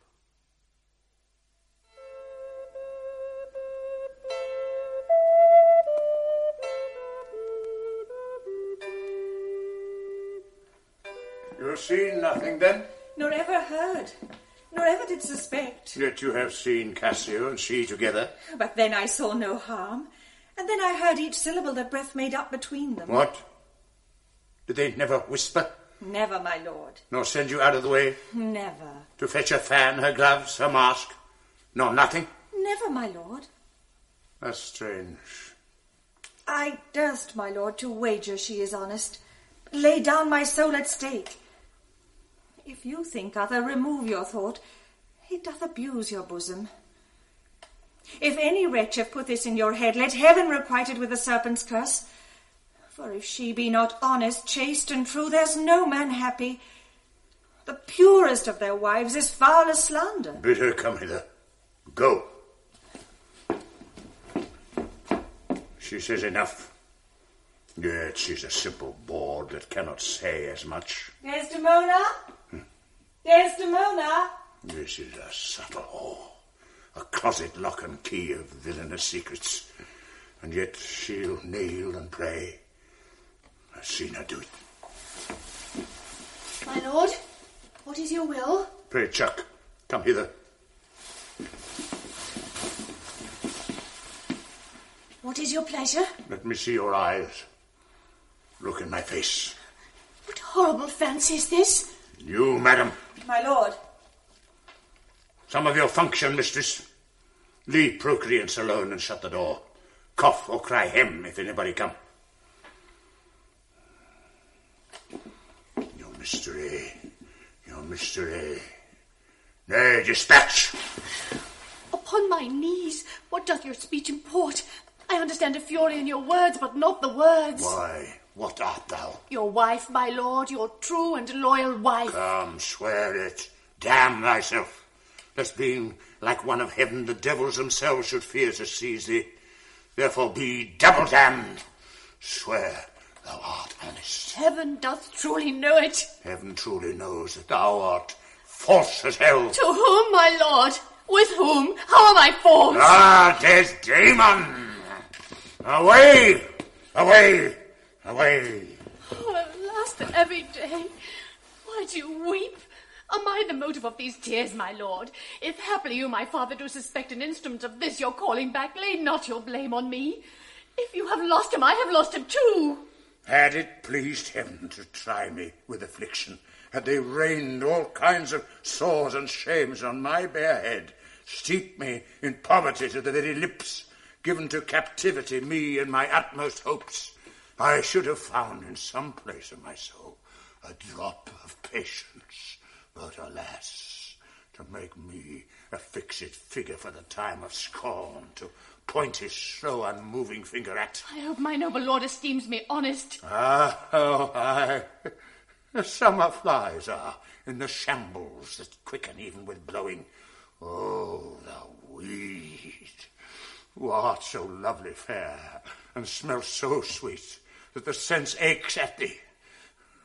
Wouldst thou hadst ne'er been born? Alas, what ignorant sin have I committed? Was this fair paper, this most goodly book, made to write whore upon? What committed?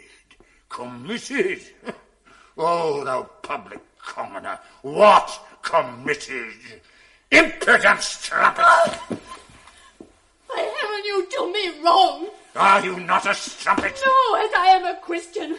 If to preserve this vessel for my lord from any other foul unlawful touch be not to be a strumpet, I am none. What, not a whore? No, as I shall be saved. It's possible. Oh, heaven forgive us! I cry you mercy, then. I took you for that cunning whore of Venice that married with Othello.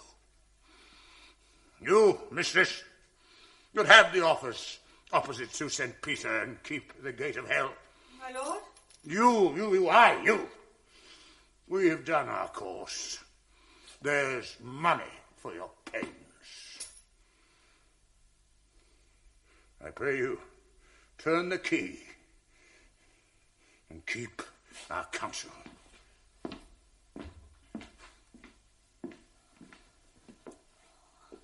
Madam, what's the matter with my lord? With who? Why, with my lord, madam. I have none. Do not talk to me, Amelia. I cannot weep, nor answers have I none. Here's a change indeed. Iago! 'Tis meet I should be used so, very meet. How have I behaved that he might stick the smallest opinion on my least misuse? What is the matter, lady? Alas, Iago, my lord hath so behawed her, thrown such despite and heavy terms upon her as true heart cannot bear. Am I that name, Iago? What name, fair lady? Such as she said my lord did say I was. He called her whore. A beggar in his drink could not have laid such terms upon his slut. Why did he so? I do not know. I am sure I am none such. Beshrew him for it. How comes this trick upon him? Nay, heaven doth know. I will be hanged if some eternal villain, some busy and insinuating rogue, some cogging, cozening slave, to get some office, have not devised this slander. I will be hanged else. Fie! There is no such man. It is impossible. If any such there be, heaven pardon him. Walter pardon him, and hell gnaw his bones. The Moor's abused by some most villainous knave, some base, notorious knave, some scurvy fellow. Speak within door. Oh, fie upon them! Some said squire he was that turned your wit the seamy side without, and made you to suspect me with the Moor. You're a fool, go to! Oh, good Iago, what shall I do to win my lord again? Good friend, go to him, for by this light of heaven I know not how I lost him. I pray you, be content. 'Tis but his humour. The business of the state does him offence, and he does chide with you. If 'twere not other. It is so, I warrant. Hark how these instruments summon to supper. The messengers of Venice stay the meat. Go in, and weep not. All things shall be well. Iago! Iago! How now, Rodrigo? I do not find that thou dealst justly with me. What, in the contrary? Every day thou dost me with some device, Iago, and rather, as it seems to me now, keepst from me all conveniency than supplies me with the least advantage of hope. I will indeed no longer endure it. Rodrigo. Nor am I yet persuaded to put up in peace what already I have foolishly suffered. Will you hear me, Rodrigo? Faith, I have heard too much, for your words and performances are no kin together. You charge me most unjustly. With naught but truth. I have wasted myself out of my means. The jewels you have had from me to deliver to Desdemona would half have corrupted a votarist. You have told me she hath received them and returned me expectations and comforts of sudden respect and acquaintance, but I find none. Well, go to. Very well. Very well, go to. I cannot go to, man, no, 'tis not very well. Nay, I think it is scurvy, and begin to find myself fopped in it. Very well. I tell you 'tis not very well. I will make myself known to Desdemona. If she will return me my jewels, I will get over my suit and repent my unlawful solicitation. If not, assure yourself I will seek satisfaction of you. You have said now? I have said nothing but what I protest intendment of doing. Why, now I see there's metal in thee. Give me thy hand, Rodrigo. Thou hast taken against me a most just exception. But yet, I protest I have dealt most directly in thy affair. It hath not appeared. I grant it hath not appeared, and your suspicion is not without wit and judgment. But, Rodrigo, if thou hast that in thee, indeed, which I have greater reason to believe now than ever, I mean purpose, courage, and valour, this night show it. If thou, the next night following, enjoy not Desdemona, take me from this world with treachery and devise engines for my life. Well, what is it? Is it within reason and compass? Sir, there is special commission come from Venice to depute Cassio in Othello's place. Is that true? Why then, Othello and Desdemona return again to Venice? Oh, no. He goes to Mauritania and takes away with him the fair Desdemona. Unless his abode be lingered here by some accident, wherein none can be so determinate as the removing of Cassio. How do you mean, removing of him? Why, by making him incapable of Othello's place, knocking out his brains. And that you would have me to do? Aye, if you dare do yourself a profit and a right. He sups tonight with a harlotry. If you will watch his going thence, you may take him at your pleasure. I will be near to second your attempt, and he shall fall between us. Now come, stand not amazed at it, but go along with me. It is now high supper time, and the night grows to waste about it. I will hear further reasons for this. You shall be satisfied, and I will show you such a necessity in his death that you shall think yourself bound to put him to it.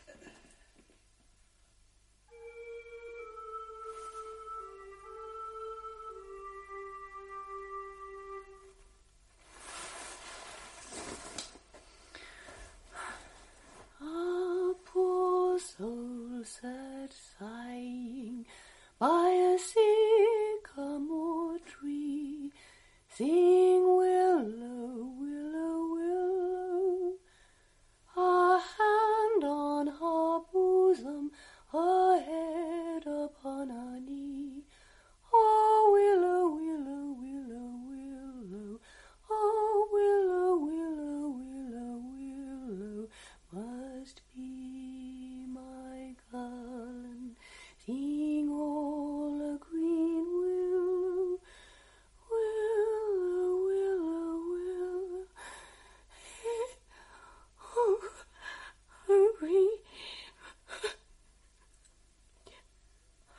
it now?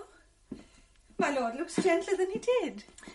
He hath commanded me to go to bed, and bade me to dismiss you. Dismiss me? It was his bidding. Therefore, good Amelia, give me my nightly wearing, and adieu. We must not now displease him. I would you had never seen him. So would not I.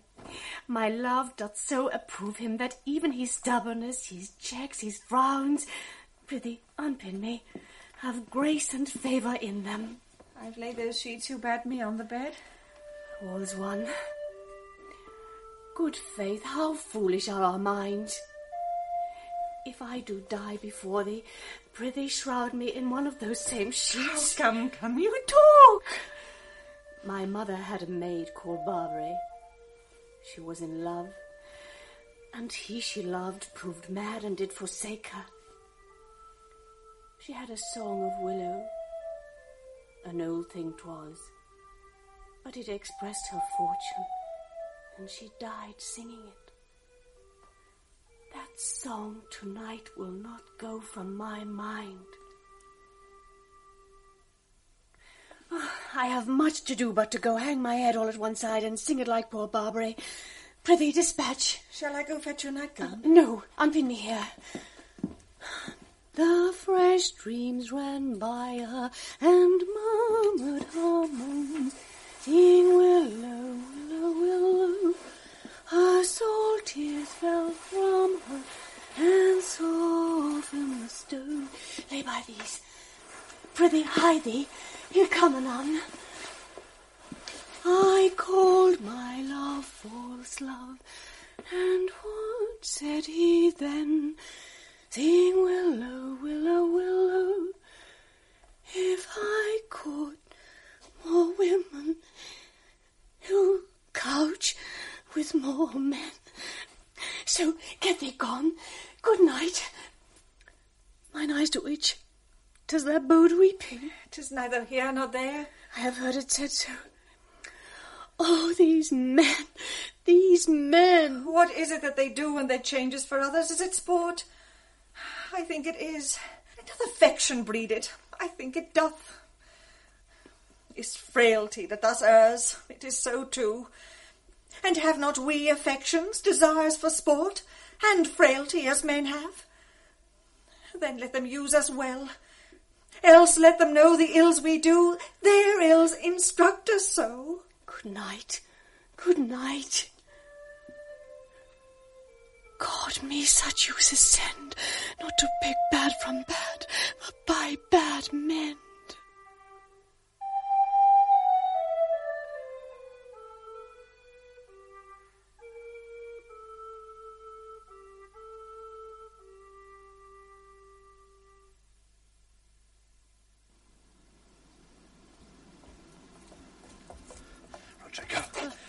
Here, stand behind this bulk. Straight will he come.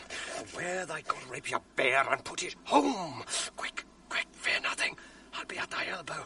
It makes us or it mars us. Think on that. And fix most firm thy resolution. Be near at hand. I may miscarry it. Here, at thy hand. Be bold and take thy staff. I have no great devotion to the deed. And yet he hath given me satisfying reasons. 'Tis but a man gone. Forth my sword, he dies. I have rubbed this young quat almost to the sense, and he grows angry. Now whether he kill Cassio or Cassio him, or each to kill the other, every way makes my gain. No, if Cassio do remain, there stand I in much peril. No, he must die. But soft, I hear him coming.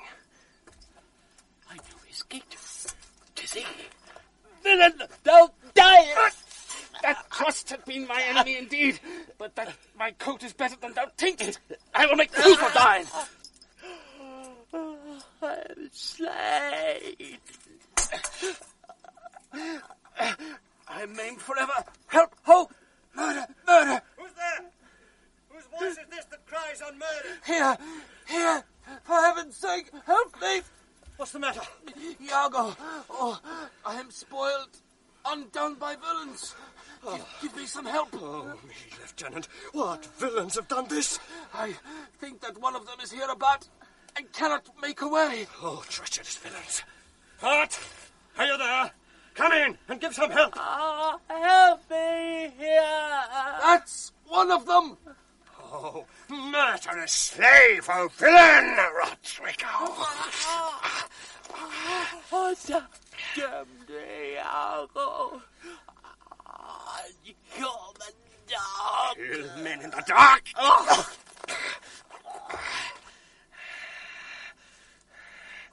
How silent is this town? Oh, murder! Murder! Some mischance. The cry is very doubtful. What may you be? Are you a good and evil? As you shall prove us, praise us. Signor Lodovico. He, sir. I cry you mercy. Here is Cassio, hurt by villains. Cassio? How is thou, brother? My leg is cut in two. Very God forbid. Flight, gentlemen. I'll bind it with my shirt. What's the matter? Who's the cry? Who is that Christ? Oh, my dear Cassio. My sweet Cassio. Oh, Cassio. Oh, notable strumpet. Cassio, may you suspect who they should be that have thus mangled you? No. Oh, I'm sorry to find you thus. I have been to seek you. Lend me a garter. So. Oh, for a chair to bear him easily hence. Alas, he faints. Oh, Cassio. Cassio, Cassio. Gentlemen all, I do suspect this Bianca, this trash, to be party in this injury. Patience a while, good Cassio. Come, lend me a light. Know we this face or no? Alas, my friend and my dear countryman, Rodrigo. No. Yes. Oh, heaven. Rodrigo. What, of Venice? Did you know him? Know him? Aye. Alas, what's the matter? What's the matter, husband? Cassio hath here been set on in the dark by Rodrigo and fellows that had escaped. He's almost slain, and Rodrigo quite. Alas, good gentleman. Alas, good Cassio. This is the fruit of whoring. I prithee, Emilia, go know if Cassio had he supped tonight. He supped with... What? You shake at that Bianca. He supped at my house. But I therefore shake not. Oh, did he so? I charge you go with me. Oh, fie upon thee, strumpet. I am no strumpet, but of life as honest as you that thus abuse me. Yes, I.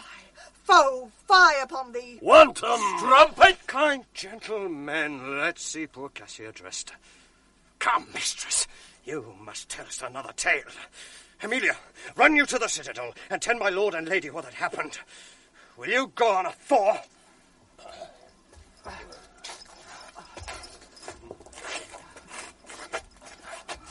This is the night that either makes me or fordoes me quite.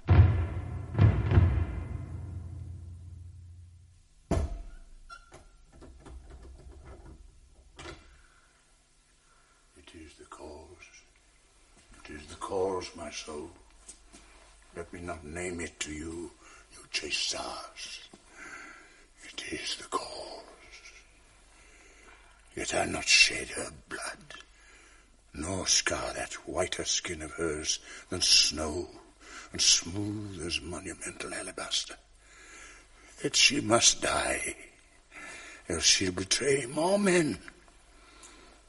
Put out the light, and then put out the light. If I quench thee, thou flaming minister, I can thy former light restore, should I repent me.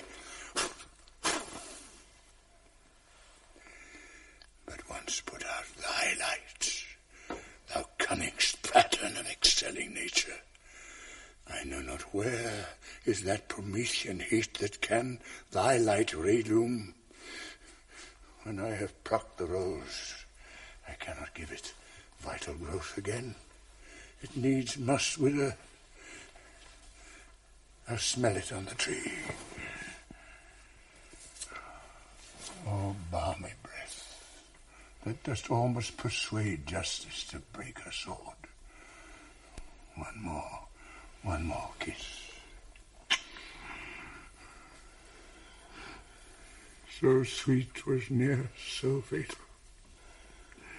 I must weep, that their cruel tears His sorrow's heavenly. It strikes where it doth love. Oh, she wakes. Who's there?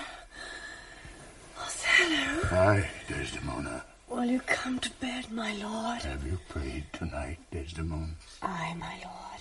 If you bethink yourself of any crime, unreconciled as yet to heaven and grace, solicit for it straight.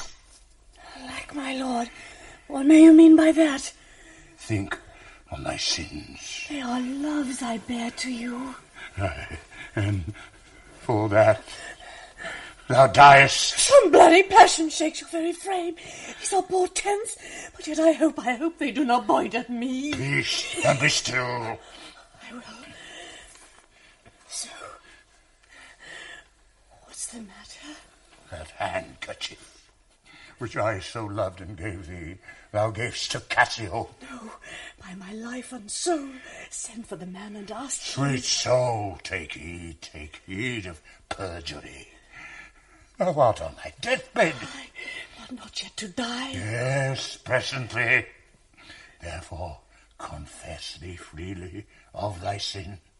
For to deny each article with oath cannot remove nor choke the strong conception that I do groan withal. Thou art to die. Lord, have mercy on me. I say, amen. And have mercy on you too. I never did offend you in my life, never loved Cassio, but with such general warranty of heaven as I might love, I never gave him token. Heaven, I saw my handkerchief in his hand. I saw the handkerchief. He found it then, I never gave it him. Send for him hither, let him confess the truth. He hath confessed. What, my lord? That he hath used thee. Unlawfully? Aye. He will not say so. No, his mouth is stopped. Honest Iago hath taken order of that. Oh, I fear and turrets. What, is he dead? Had all his hairs been lives, my great revenge had stomach for them all. Alas, he is betrayed, and I undone. Ouch, trumpet! Leaps thou for him to my face. Oh, banish me, my lord, but kill me not. Down. Kill me tomorrow, let me live tonight. Down. Nay, if you strive, being done, there is no pause. But I say one prayer. It is too late. Oh, Lord. Lord.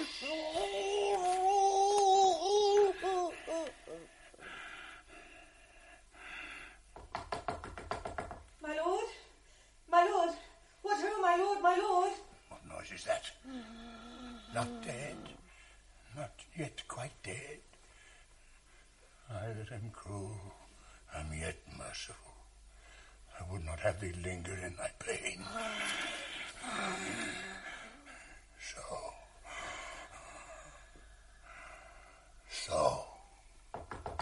What ho, my lord? My lord? Who's there? Oh, good my lord, I'd speak a word with you. Tis like she comes to speak. Cassio's death. The noise was high. Shall she come in? Wet good? I think she stirs again. No. What's best to do? If she come in, she shall speak to my wife. My wife. My wife. What wife? I have no wife. Oh, insupportable. Oh, here we are. Methinks it should be now a huge eclipse of sun and moon, and that the affrighted globe should yawn at alteration. I do beseech you that I may speak with you. Oh, good my lord. Oh, I forgot thee. Oh, come in, Amelia. Soft, by and by. Let me the curtains draw. Where art thou?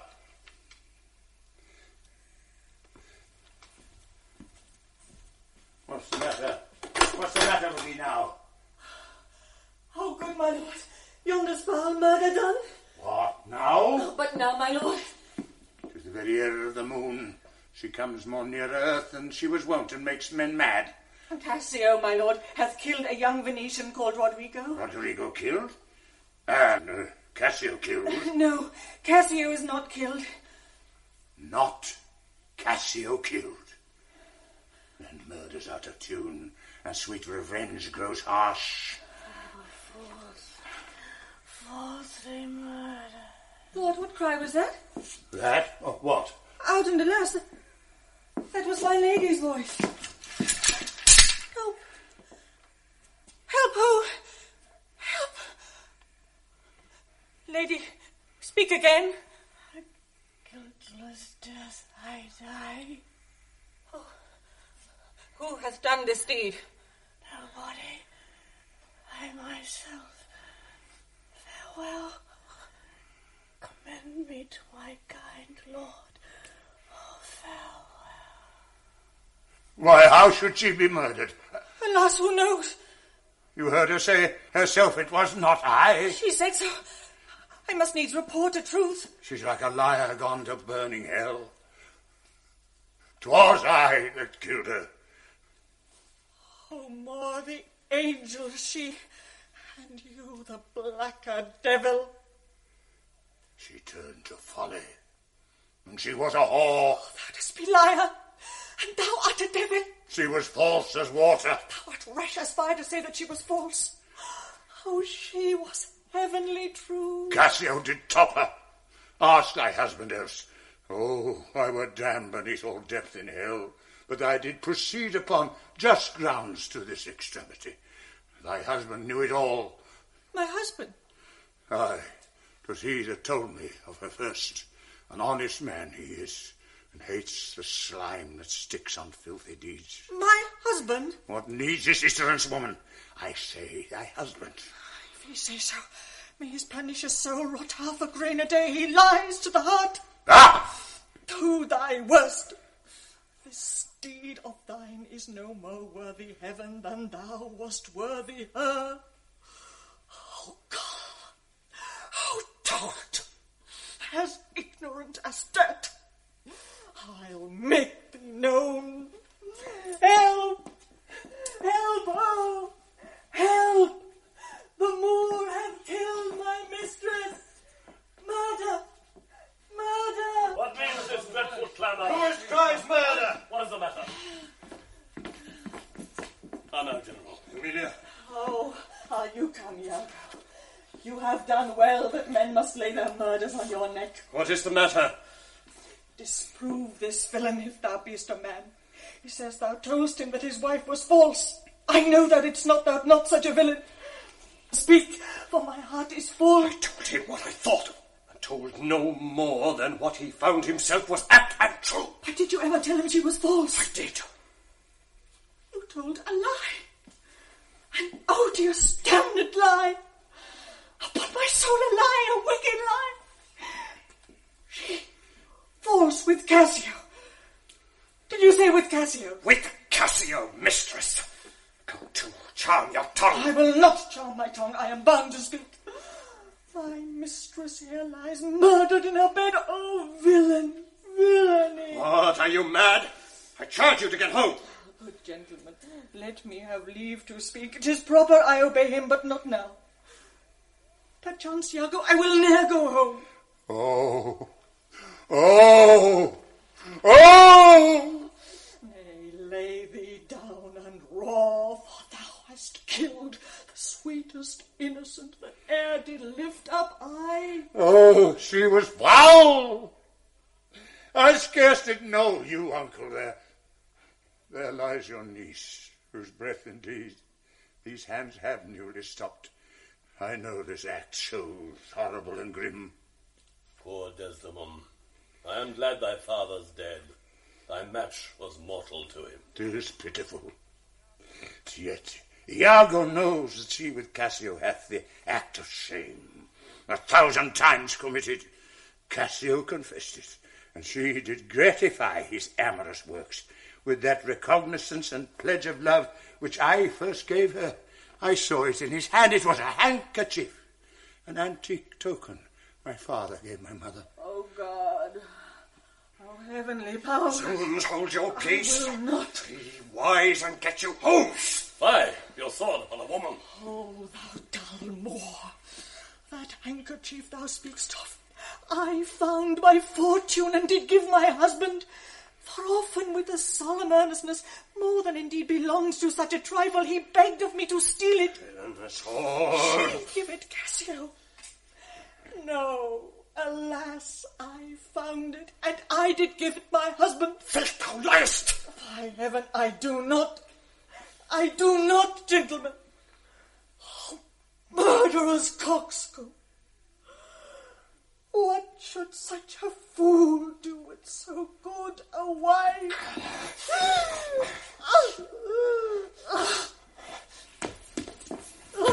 The woman falls. Surely he has killed his wife. Are there no stones in heaven but what serve for thunder? Precious villain! He's gone. But his wife's killed. It is a notorious villain. Take you this weapon, which I have here recovered from the Moor. Come, guard the door without. Let him not pass, but kill him rather. And after that same villain, for 'tis a damned slave. I am not valiant neither, but every puny whipster gets my sword. If thou attempt it, it will cost thee dear. Thou hast no weapon, and perforce must suffer. I have made my way through more impediments than 20 times your stop. But, oh, vain boast, here is my journey's end. Here is my butt, and very sea mark of my utmost sail. Now, how dost thou look now, O ill-starred wench? Pale as thy smock. When we shall meet at Compt, this look of thine will hurl my soul from heaven, and fiends will snatch at it. Cold, cold, my girl, even like thy chastity. Oh, cursed, cursed slave! Whip me, ye devils, from the possession of this heavenly sight. Blow me about in winds, roast me in sulphur, wash me in steep down gulfs of liquid fire. Oh, Desdemon, dead Desdemon, dead. Oh, oh. Where is this rash and most unfortunate man? That's he that was Othello.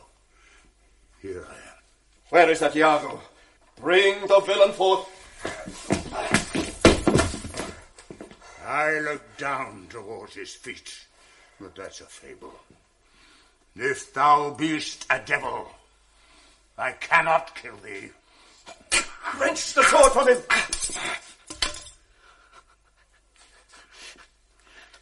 I bleed, sir, but not killed.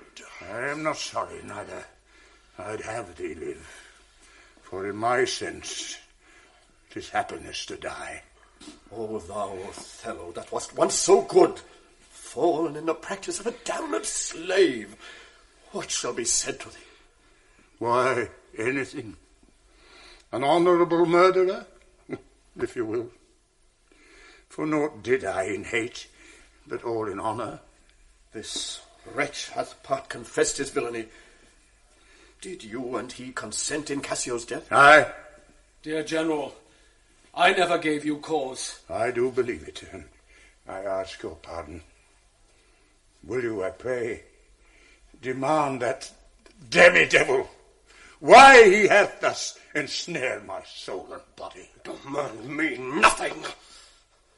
What you know, you know. From this time forth, I never will speak word. What? Not to pray? Torments will ope your lips. Well, thou dost best. Sir, you shall understand what hath befallen, which as I think you know not. Here is a letter found in the pocket of the slain Roderigo, and here another. The one of them imports the death of Cassio, to be undertook by Roderigo. Oh, villain! Most heathenish and most gross. Oh, the pernicious caitiff! How came you, Cassio, by that handkerchief that was my wife's? I found it in my chamber, and he himself confessed, but even now, that there he dropped it for a special purpose which wrought to his desire. Oh, fool! Fool! Fool! You must forsake this room and go with us. Your power and your command is taken off, and Cassio rules in Cyprus.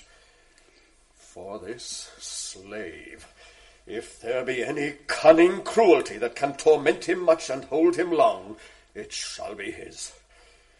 You shall close prisoner rest till that the nature of your fault be known to the Venetian state. Come, bring him away.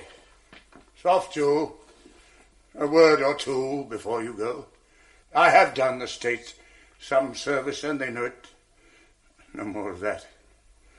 But I pray you, in your letters, when you shall these unlucky deeds relate, speak of me as I am.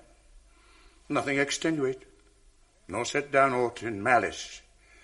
Then must you speak of one that loved, not wisely, but too well. Of one not easily jealous, but being wrought, perplexed in the extreme. Of one whose hand, like the base Indian, threw a pearl away richer than all his tribe. Of one whose subdued eyes, albeit unused to the melting mood, drop tears as fast as the Arabian trees their medicinal gum. Set you down this, and say besides that in Aleppo once, where a malignant and a turbaned Turk beat a Venetian and traduced the state, I took by the throat the circumcised dog and smote him. Oh, bloody period. All that spoke was murder. I kissed thee ere I killed thee. No way but this. Killing myself to die upon a kiss.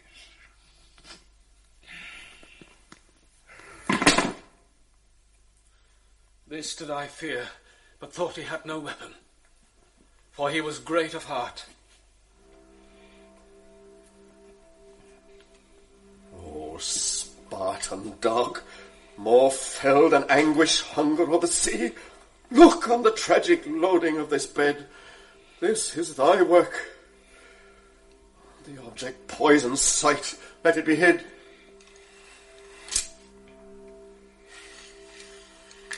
Gratiano, keep the house, and seize upon the fortunes of the Moor, for they succeed on you. To you, Lord Governor, remains the censure of this hellish villain. The time, the place, the torture, oh, enforce it. Myself will straight aboard, and to the state this heavy act with heavy heart relate.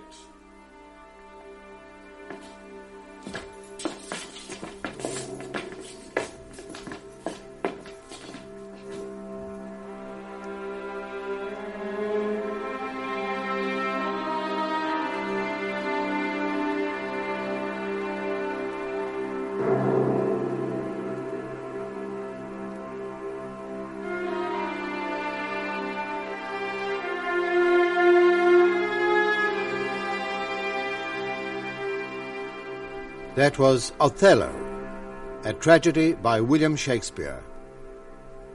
Othello was played by Harry Andrews, Iago by Jim Reed, and Desdemona by Colette Proctor.